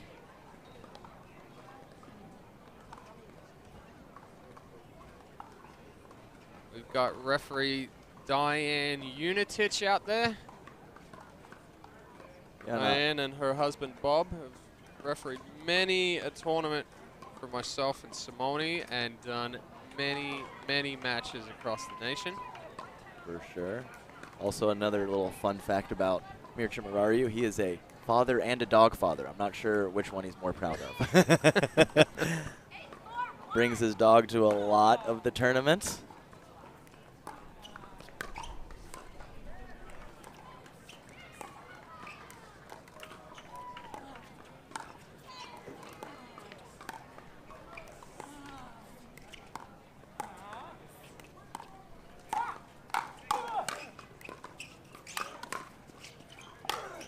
Good night. All right, nice point there. I'm fine with pretty much everything that happened there. Some pretty good decision making with the soft stuff, and then a couple triggers pulled. Quality point from the boys.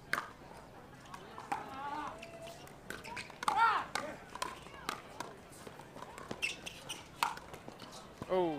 Nice job there by John Sperling, going with the nice angle put away. Scott Crandall, a practice partner of Jesse Irvine in Los Angeles, California, and a mentor and coach to her in some of her matches on the Pro Tour.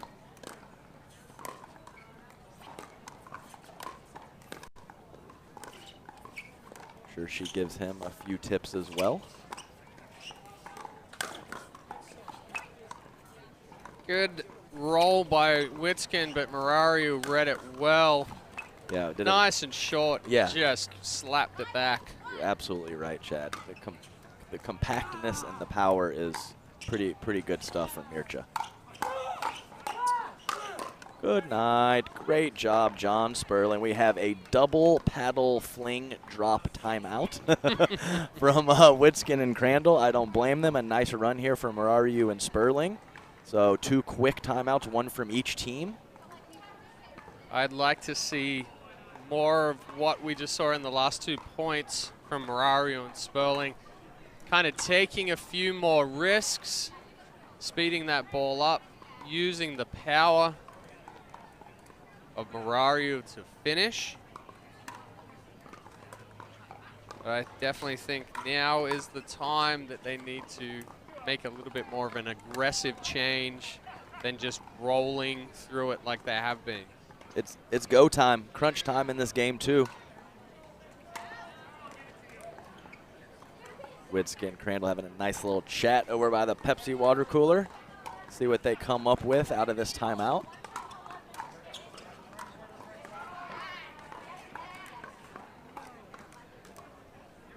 So coming back in at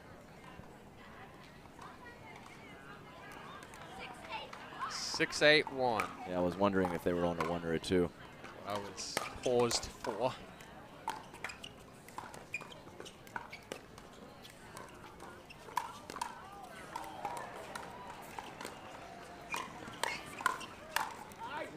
Sperling wants that one back. Yeah, very ambitious pull there from Crandall. Got himself in a little bit of a tough spot and wiggled out of it. Sponsor of the USAP, Zealous, the pickleball. Wow, I think the timeout worked. I think everyone kind of thought that was going to sail long, but it dropped in on the slice return from Witskin.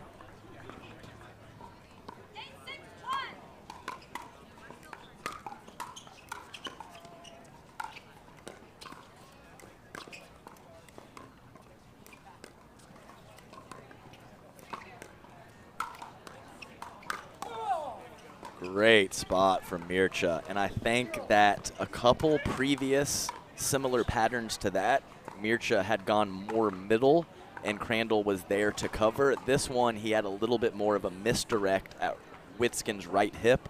Crandall not a factor in the middle there, and he got the point. Yeah, and you saw Witskin kind of knew it was coming. He tried to get bigger to cover that middle as well. Good pressure. Yeah, those inside-out forehands are really causing some issues for the fellas there.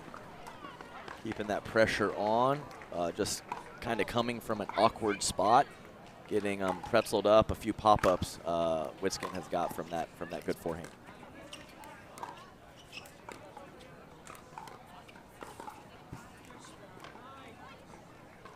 And we're at our first match point now at 10-6 for Witskin and Crandall.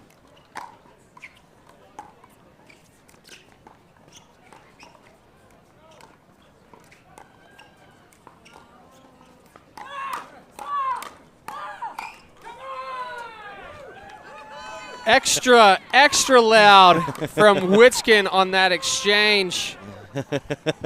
And getting pumped up and pumping the fists to the crowd. Witskin and Crandall taking this one 11-2, 11-6. Meaning Marariu and Sperling are your bronze medal winners here at the Beer City Open. We're going to take a quick break. And when we come back, we'll have post-match interviews.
Consumer Cellular has the best customer service. They care about the customer. The best price with the best quality. The prices, the coverage. The coverage is great. It was the same, if not better. Consumer Cellular provides the exact same premium coverage as the nation's leading carriers for half the cost. Switch to Consumer Cellular and get talk, text, and data starting at just $20 a month. It's like 4 scoops of ice cream for the price of 1. Switch today and get a 100% risk-free guarantee. Call or go online.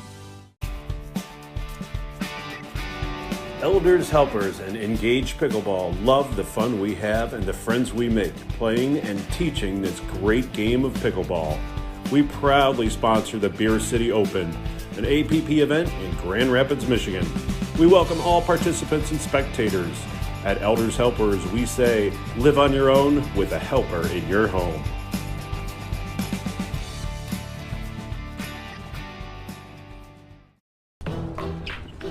I will dig deep. I will crush this game. Athletes know nutrition drives performance. I will not slow down. Superior Lab supplements help you power up and recover faster. I will never surrender. Superior Labs is a proud sponsor of USA Pickleball. Brewing is both traditional and dynamic. That's the idea behind 5910 IPA, a classic IPA with a modern twist. And the name, 5910, is a nod to where brewing magic happens. Cheers to 5910, home of liquid craftsmanship.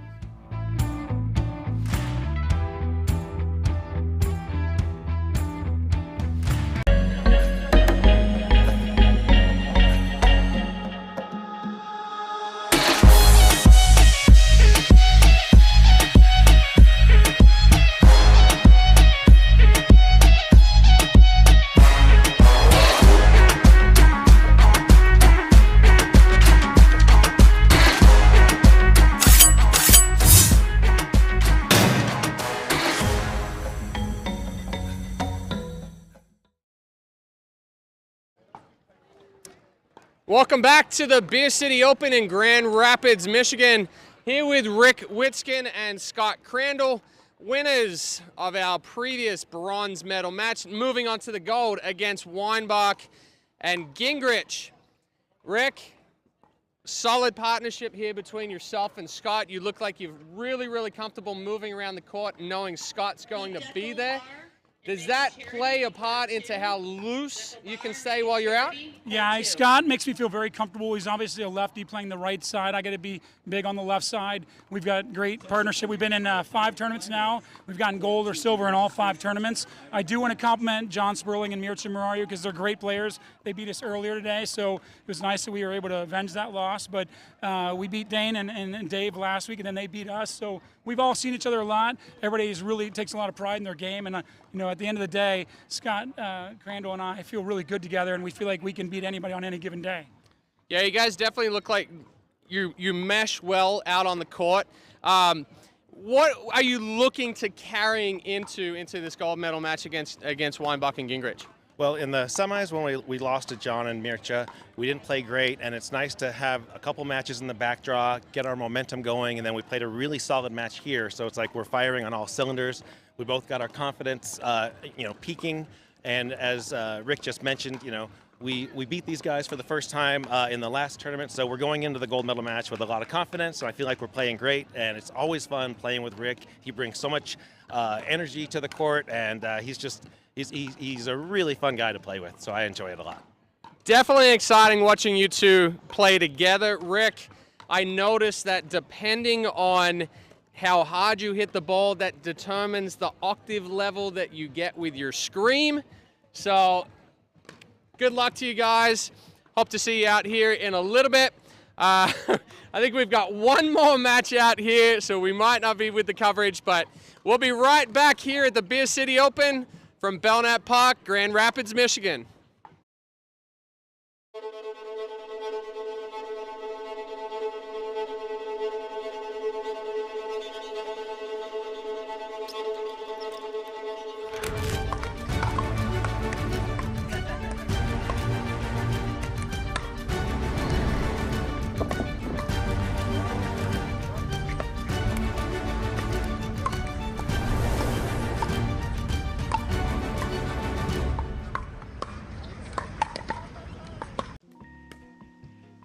McClure's pickles are the official pickles of the kitchen. Well, duh. We belong in the kitchen. Totally. Just now it's official. That's what I'm officially saying. Pickles and pickleball. They fit so well it's gotta be official by now. Oh, sorry, I thought that unofficial was gonna pop back up again.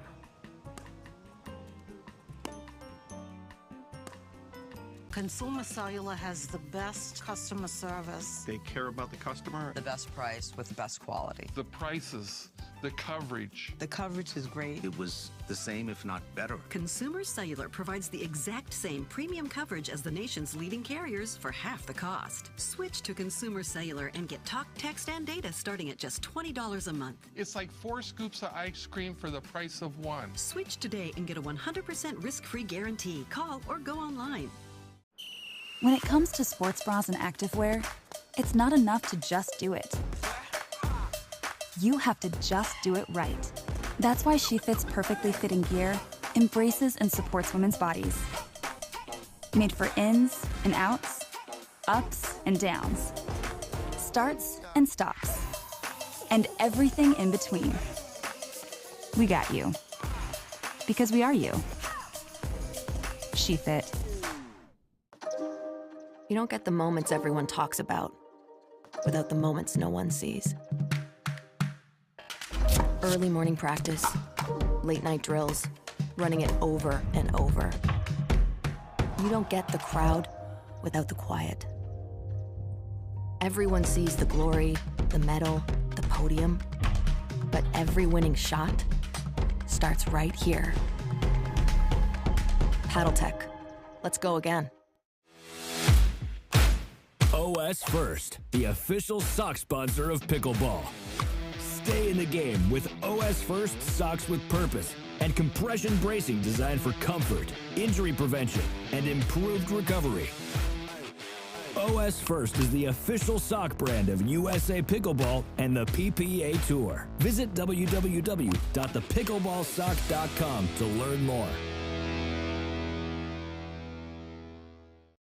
Priorities shift from chasing time to chasing sunsets. From family trips to backyard adventures. And as life happens, shifts and surprises are sure to follow. At Priority Health, we'll always be ready to shift with you. From a member number to a first name basis. From complicated policies to ones written by humans. Because your priorities have shifted. Maybe it's time your health insurance did too.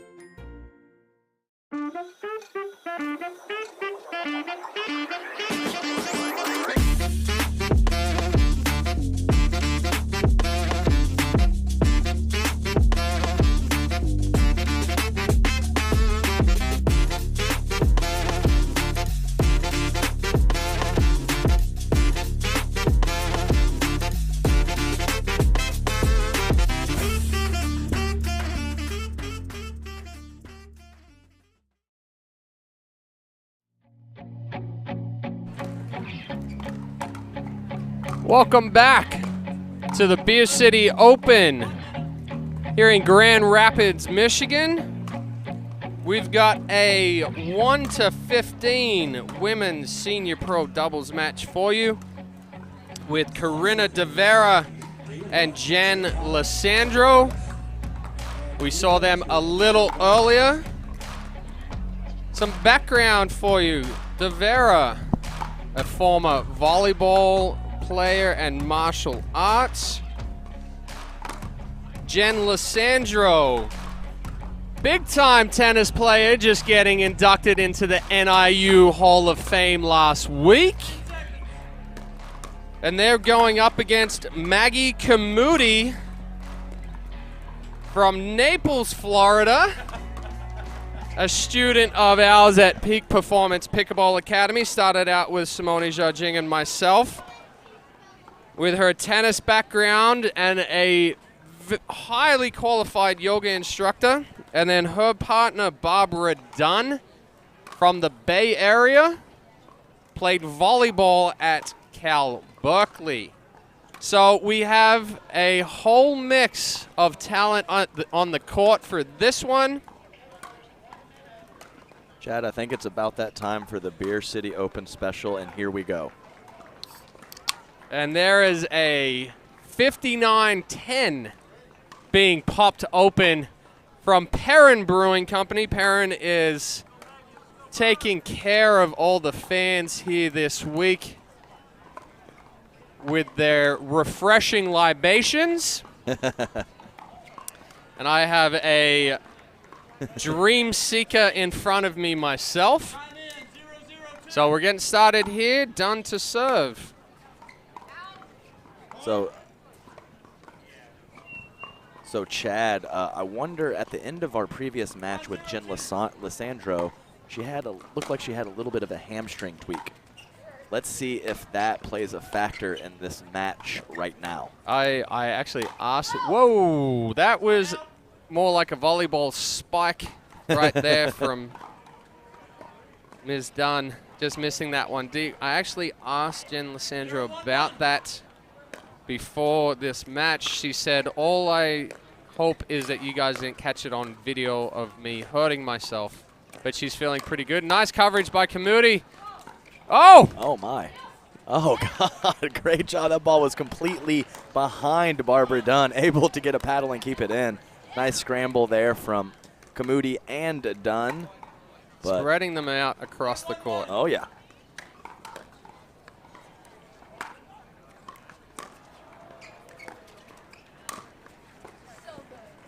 Beautiful job there by Jen Lissandro, with Camuti kind of stepping over to look for a backhand counter, and Lissandro hitting that nice spot in the middle of the court. So we did actually see Lissandro come up a little lame after that one. The quick push off potentially hampering that hamstring a little bit. Couple high ball errors early on for Barbara Dunn. See if she can clean that up. Attention, please. Food trucks will only be here till 5 o'clock. Well, she cleaned that one up. There you go. Leaving it up like that to a volleyball player, they're definitely going to have enough power to put that ball away.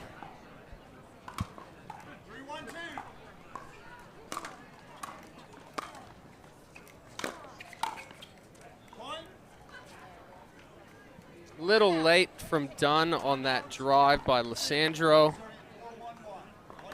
And a timeout with Kamudi and Dunn now up. Or I should say De Vera and Lissandro now up 4-1.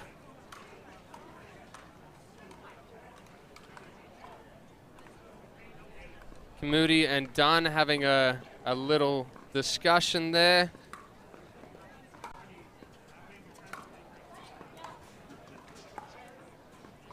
Talking about cleaning things up potentially. They haven't done a whole lot wrong. No, I agree. Up to this point. Yeah, in terms of point construction or whatever else, it's been a couple of high balls that they missed, and that's really the difference right now.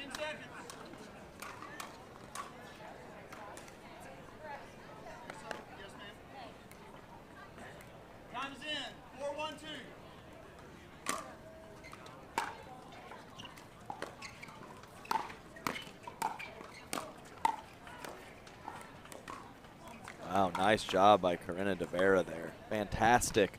3 really nice pressure shots there from Barbara Dunn, being aggressive, and Corinna De Vera handled all 3 beautifully. Nice deep return, pushing Lissandro back.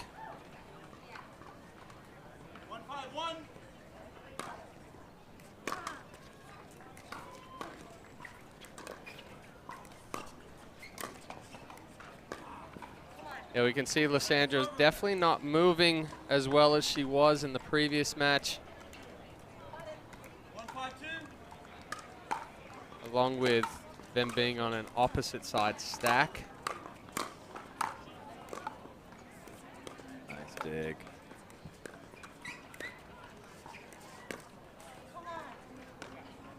Nice job. Yeah, she definitely has a little hobble going on there. It looks like me 2 weeks ago, you 2 days ago, Chad. Me, it could be any day after I've been on the court. I look the same. Not slowing her down so far in this match, out to a 5-1 lead. Yeah, we saw it right there. She couldn't quite put enough pressure on that front leg when she went to step into it, so it was kind of just a right-legged swing. Exactly. We all know how important getting our lower body involved in all of our shots is in this game. Hard enough to do without an injury.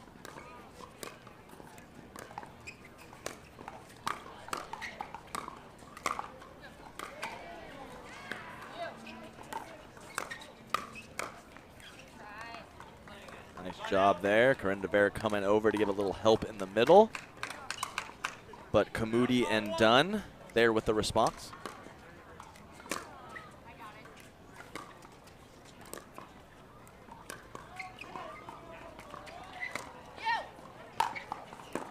Nice power on the overhead. That lob fell right on the baseline. De Vera returned it with another lob, but Dunn, as we mentioned, with that volleyball spike, able to get enough pop on her overhead to end the point.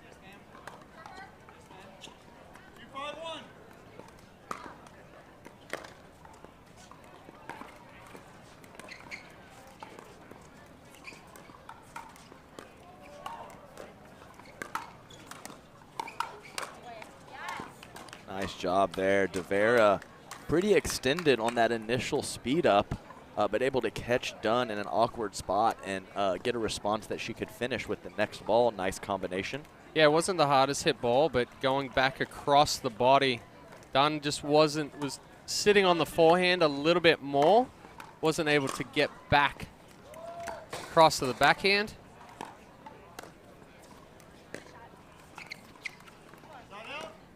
And that's just a balance thing there from Kamudi. A little bit too much weight over the backside. That transition dink kind of falling a little short.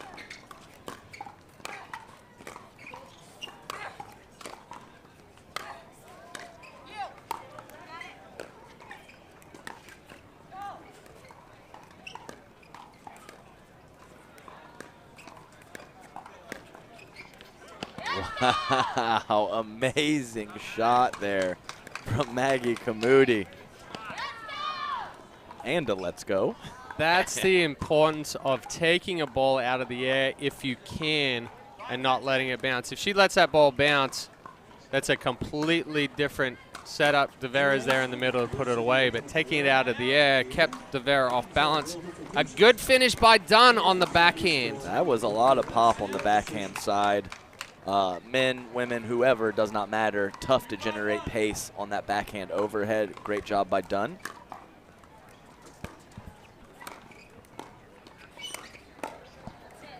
Nice way to step over. Nice little side step to the left there from Corinna Devera to give herself a forehand opportunity. Able to create a little more pace on that side.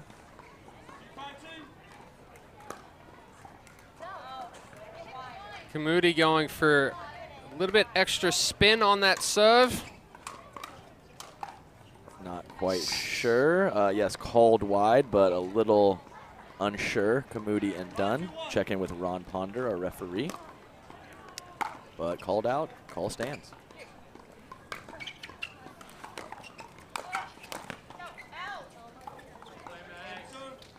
Don't have a problem there with Corinna taking that ball, but potentially not being as aggressive with the movement. Kamudi and Dunn a good job of keeping the ball down.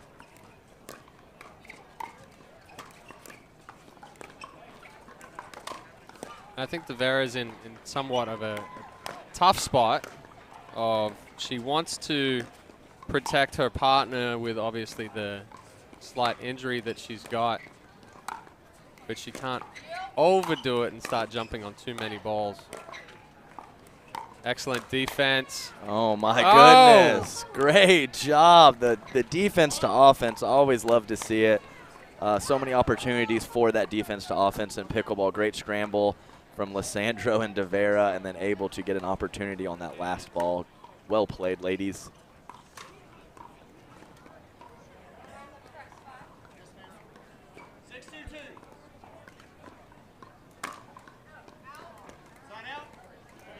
Went for a little extra.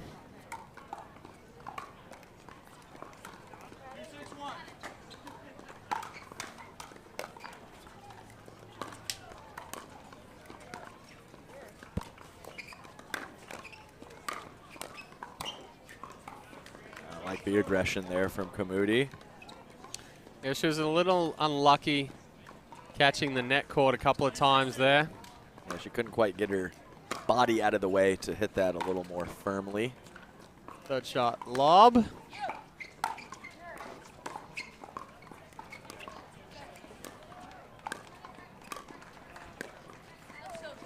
The only thing I would say there is when they hit that third shot lob, there was a little bit too much hesitation, waiting to see if their ball was going to land in.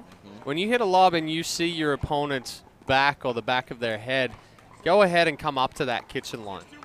That's the telltale sign that they're moving back on that ball. Nice power again from Dunn on the backhand side.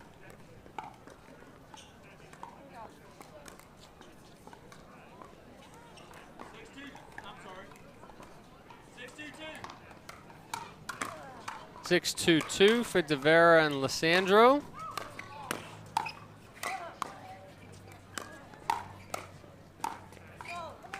Good try.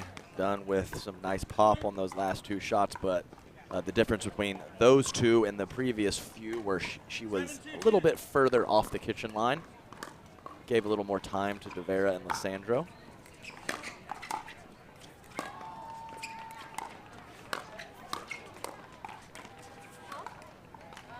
Good coverage by Devera to pick up her partner when she got dragged out off the court. We're now going to switch ends with this 1-15. Devera and Lissandro leading 8-2. What do you think Kamudi and Dunn need to change here in the second half of this match, Adam? Well, it seems like they're actually once they get to the line, they're hitting a few more balls to Kamudi, actually, and kind of avoiding Dunn at the kitchen line. I'm not sure if that is because they're scared of her speed ups or possibly thinking that Kamudi might make some mistakes at the kitchen. But to be honest with you, I think that maybe targeting Lissandro a little bit more, trying to get her to bend and possibly throw in some lobs. I mean, I understand that Lissandro has a bit of an injury, but we're playing tournament pickleball here. I don't think when the roles would be reversed, her opponents would be so nice to her. So you have to use what you know, use what situations you're in, and try to take advantage as best you can in these tournaments. So maybe trying to avoid Corinna de Vera a bit more and target Lissandro on some of these soft shots, make her bend a little bit, might be a good option. Nice power there again from Dunn. Dunn certainly has the power when that ball is up. But yeah, I definitely think you're correct with there. If they can spread Lissandro and de Vera out a little bit more, potentially get that wide pull on Lissandro where she can't come back. Interesting. Well, that was like a little Randy Zabinden half volley attack there from de Vera. Have not seen that from any of our opponents or any of our competitors here today. Tough one to control, that's for sure. A little fortunate on the let, but hey, just like that, we got a little small bit of a momentum here for Kamudi and Dunn. See if they can continue that wave.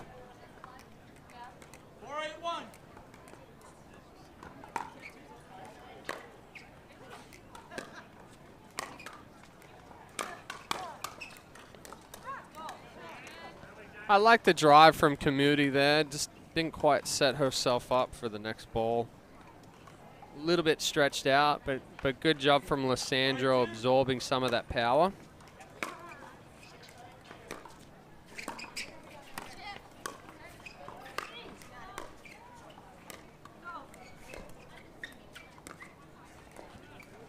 Nice point there. Good move from Dunn on the poach. Nice switch from Kamudi. Coming up with that overhead on the next ball and then cleaning up the point a couple shots later. So we're at 5-8.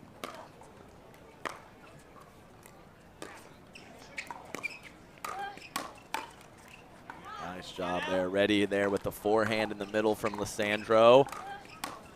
Nice job of cracking that at the opponent right in front of her.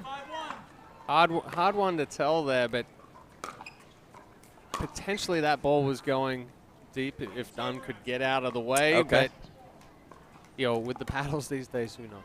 Yeah, easier said than done. And, yes, you're right. Easier said than done to get out of the way, and it might just drop in anyway. Oh, ooh. Nice hold there. I thought she was going inside out. I did so, too. She held it well, disguised it well. Just a last-minute change of the wrist. Yes, that was a beautiful shot there from Dunn.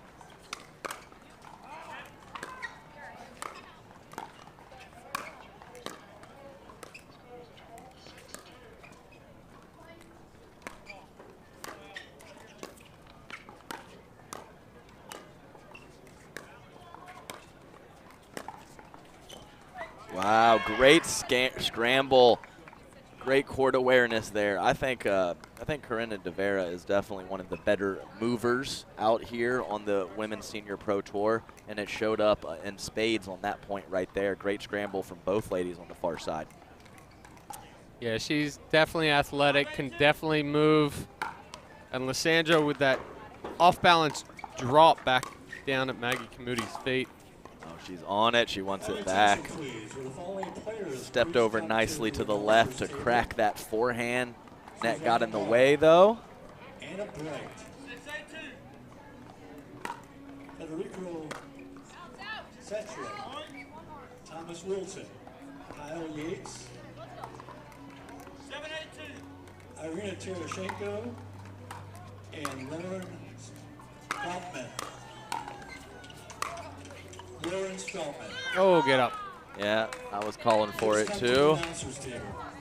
Oh, we're on a 5-0 run for Community and Dunn, drawing themselves back into the game. 8-7, Devera and Lissandro.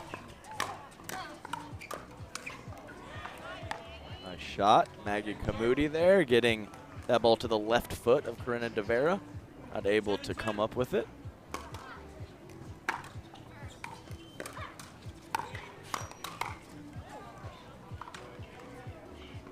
Dunn wanting that one back. She read it well, was in a good position, just somewhat of an unnecessary jump for that one, taking away the solid base.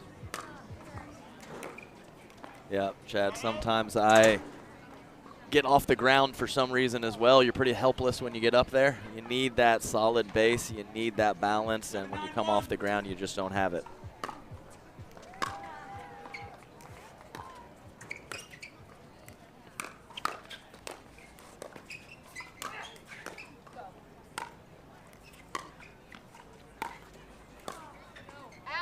Nice job at the feet there from Barbara Dunn. Even that shot there from Dunn, it looked like she was going to roll it and then changed it to a open face kind of cut. It's kind of side spinner. Yeah. A little side spinner, yeah, for sure. So threw the timing off for Lissandro, but set up early on by Kamudi. Now at 8-9-1.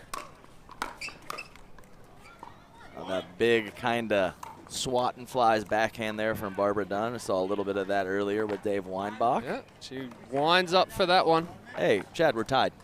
9 apiece Just here. like that. And that is pickleball, folks. We're on a 7-1 run for Kamudi and Dunn. Now tied at 9 apiece. And it looks like they started to be just a little bit more aggressive. We saw a couple of speed ups from Kamudi. And they've spread Devera out a little bit more as she's trying to cover the court for Lissandro. So I'm sure they're looking to continue the run here and keep that pressure on. Devera and Lissandro looking to keep that ball down, because when it gets up there for Dunn, she can put that ball away. Yeah, I think it definitely shoulders and above. It comes off Dunn's paddle a little bit differently than everyone else on the court. I agree completely.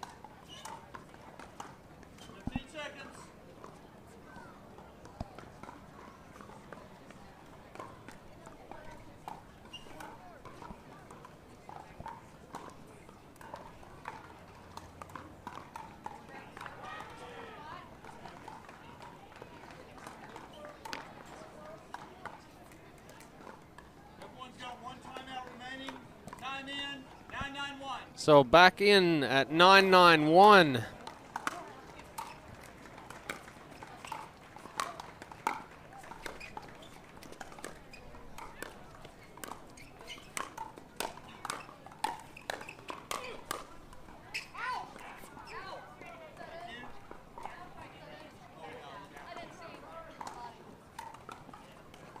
Just out. Yeah, I couldn't see it. Would have been trouble for Kamudi and Dunn if that had have been in, though.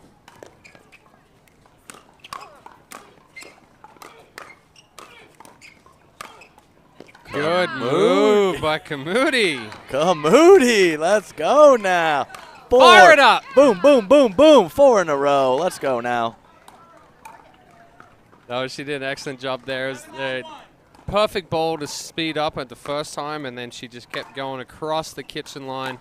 And sometimes it's just easier when that person speeds it up for them to stay in it rather than have your opponent jump in midpoint. Chad. And we are in the midst of a 10-1 run as it stands right now. See if they can add to that lead.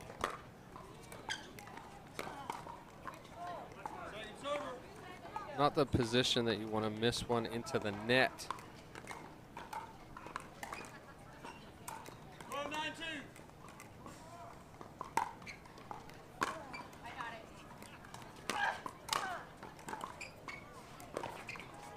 Had a little extra grunt from Kamudi on that drive.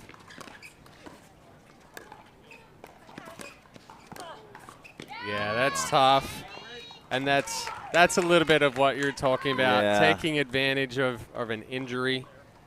Certainly. I mean, you're always a little questioning what you should do, but this is real competition. There's money involved. All of these players know how it goes. You just have to do what you have to do in these tournament situations.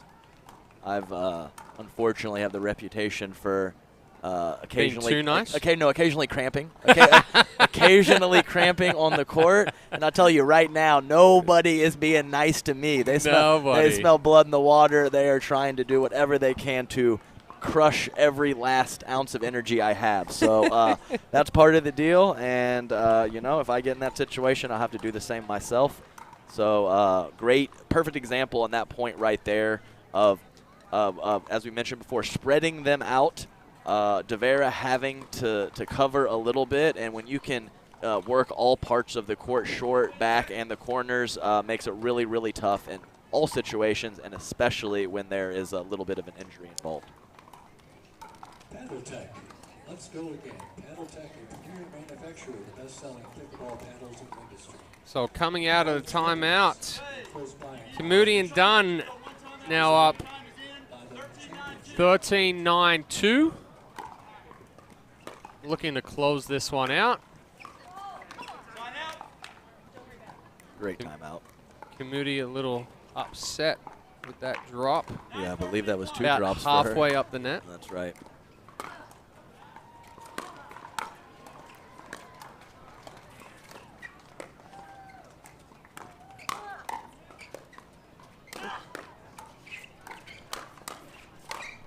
Nice job, Corinna Devera there. Beautiful job of hitting a nice little half semi-block from the midcourt and then getting in quickly and turning that defense to offense, as I mentioned before, my favorite thing to do. Drive a little higher, I think, than Kamudi was expecting. Kind of caught her up around the shoulder. She wore that one. And Devera and Lissandro grabbing 2 quick points back. Now 11-13-1. Well, we would expect nothing less, Chad. Nothing easy out here. Nice arm there. Nice arm there. I like it. For some reason, to me, it looked like the ball went over, but it just happened to go underneath the net perfectly. Gotcha. I was blocked a little bit. Uh-oh, nice drop there from Devera. A little bit tight on that. What was that? That's a fourth shot? Yeah. Fourth shot there from Maggie Kamudi. And that's always a tough thing there. Now we're back at 13 apiece. You get so close, whether it's the last 2 or whether it's the last point, and you start pressing, you start getting a little tighter. Instead of continuing your run and playing loose like you had or doing the same thing that you had to get you there, now we're like, oh, I only need 2 more points. I can't make a mistake. Absolutely. Tightness comes in many different forms. It could be maybe a little short on a few shots. Maybe it could actually leak over into decision making too. It doesn't have to necessarily just be your stroke. So closing moments of a game, certainly try to do what you have been doing throughout the entirety of the match, but not always easy in those tough moments to play loose. All right, 13-13 here. Let's see if they're on a 1 or a 2. I can't remember. 13-13-2. 2, okay. Ron Ponder letting us know we're on a 2 here.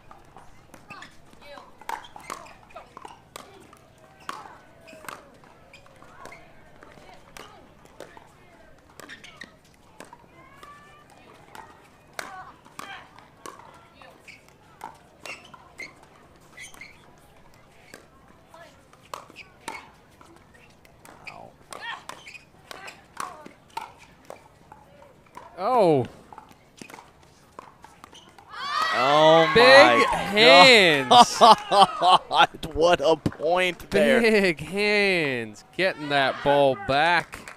That ball just hanging up a little bit when Kamudi goes to put that ball away. But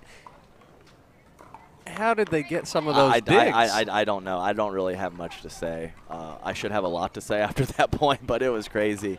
Great play from all the ladies. Fantastic job. They're going to serve wrong spot. Oh, yeah. They fixed it. They fixed it. Uh-oh. That would have been so dicey. Match point here for De Vera and Lissandro.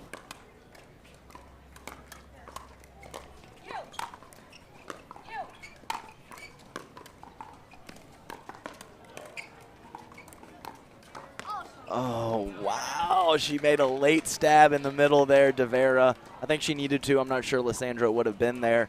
But a nice little spot in the middle from Barbara Dunn to get the ball back at 13-14-1. All right, Kamudi and Dunn need to just play loose here, not try to press for it. Go with what got them ahead in the first place. They almost made another mistake on the return. They just made a switch last second. Yeah, and they started off in this position, and then they did a reverse stack because of Lissandro's injury. Oh, okay, I see. So that's what's causing a bit of the confusion. I see.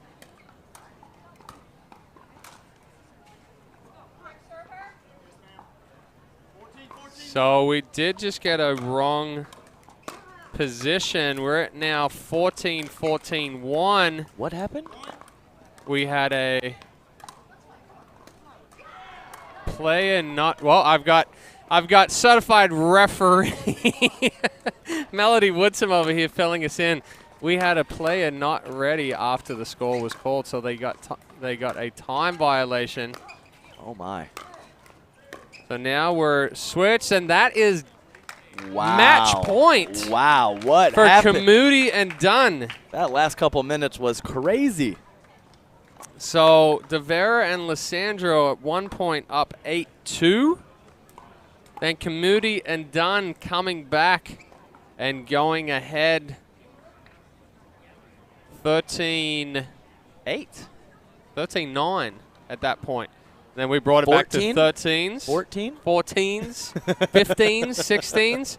So, I mean, that just goes to show you right there that no lead is safe in pickleball. No, absolutely not. Yeah. Just a crazy ending to that match. A lot going on there. Really enjoyed that one. Good scramble, good scrapping, a little power, a little bit of everything. It's just good pickleball out there from the ladies.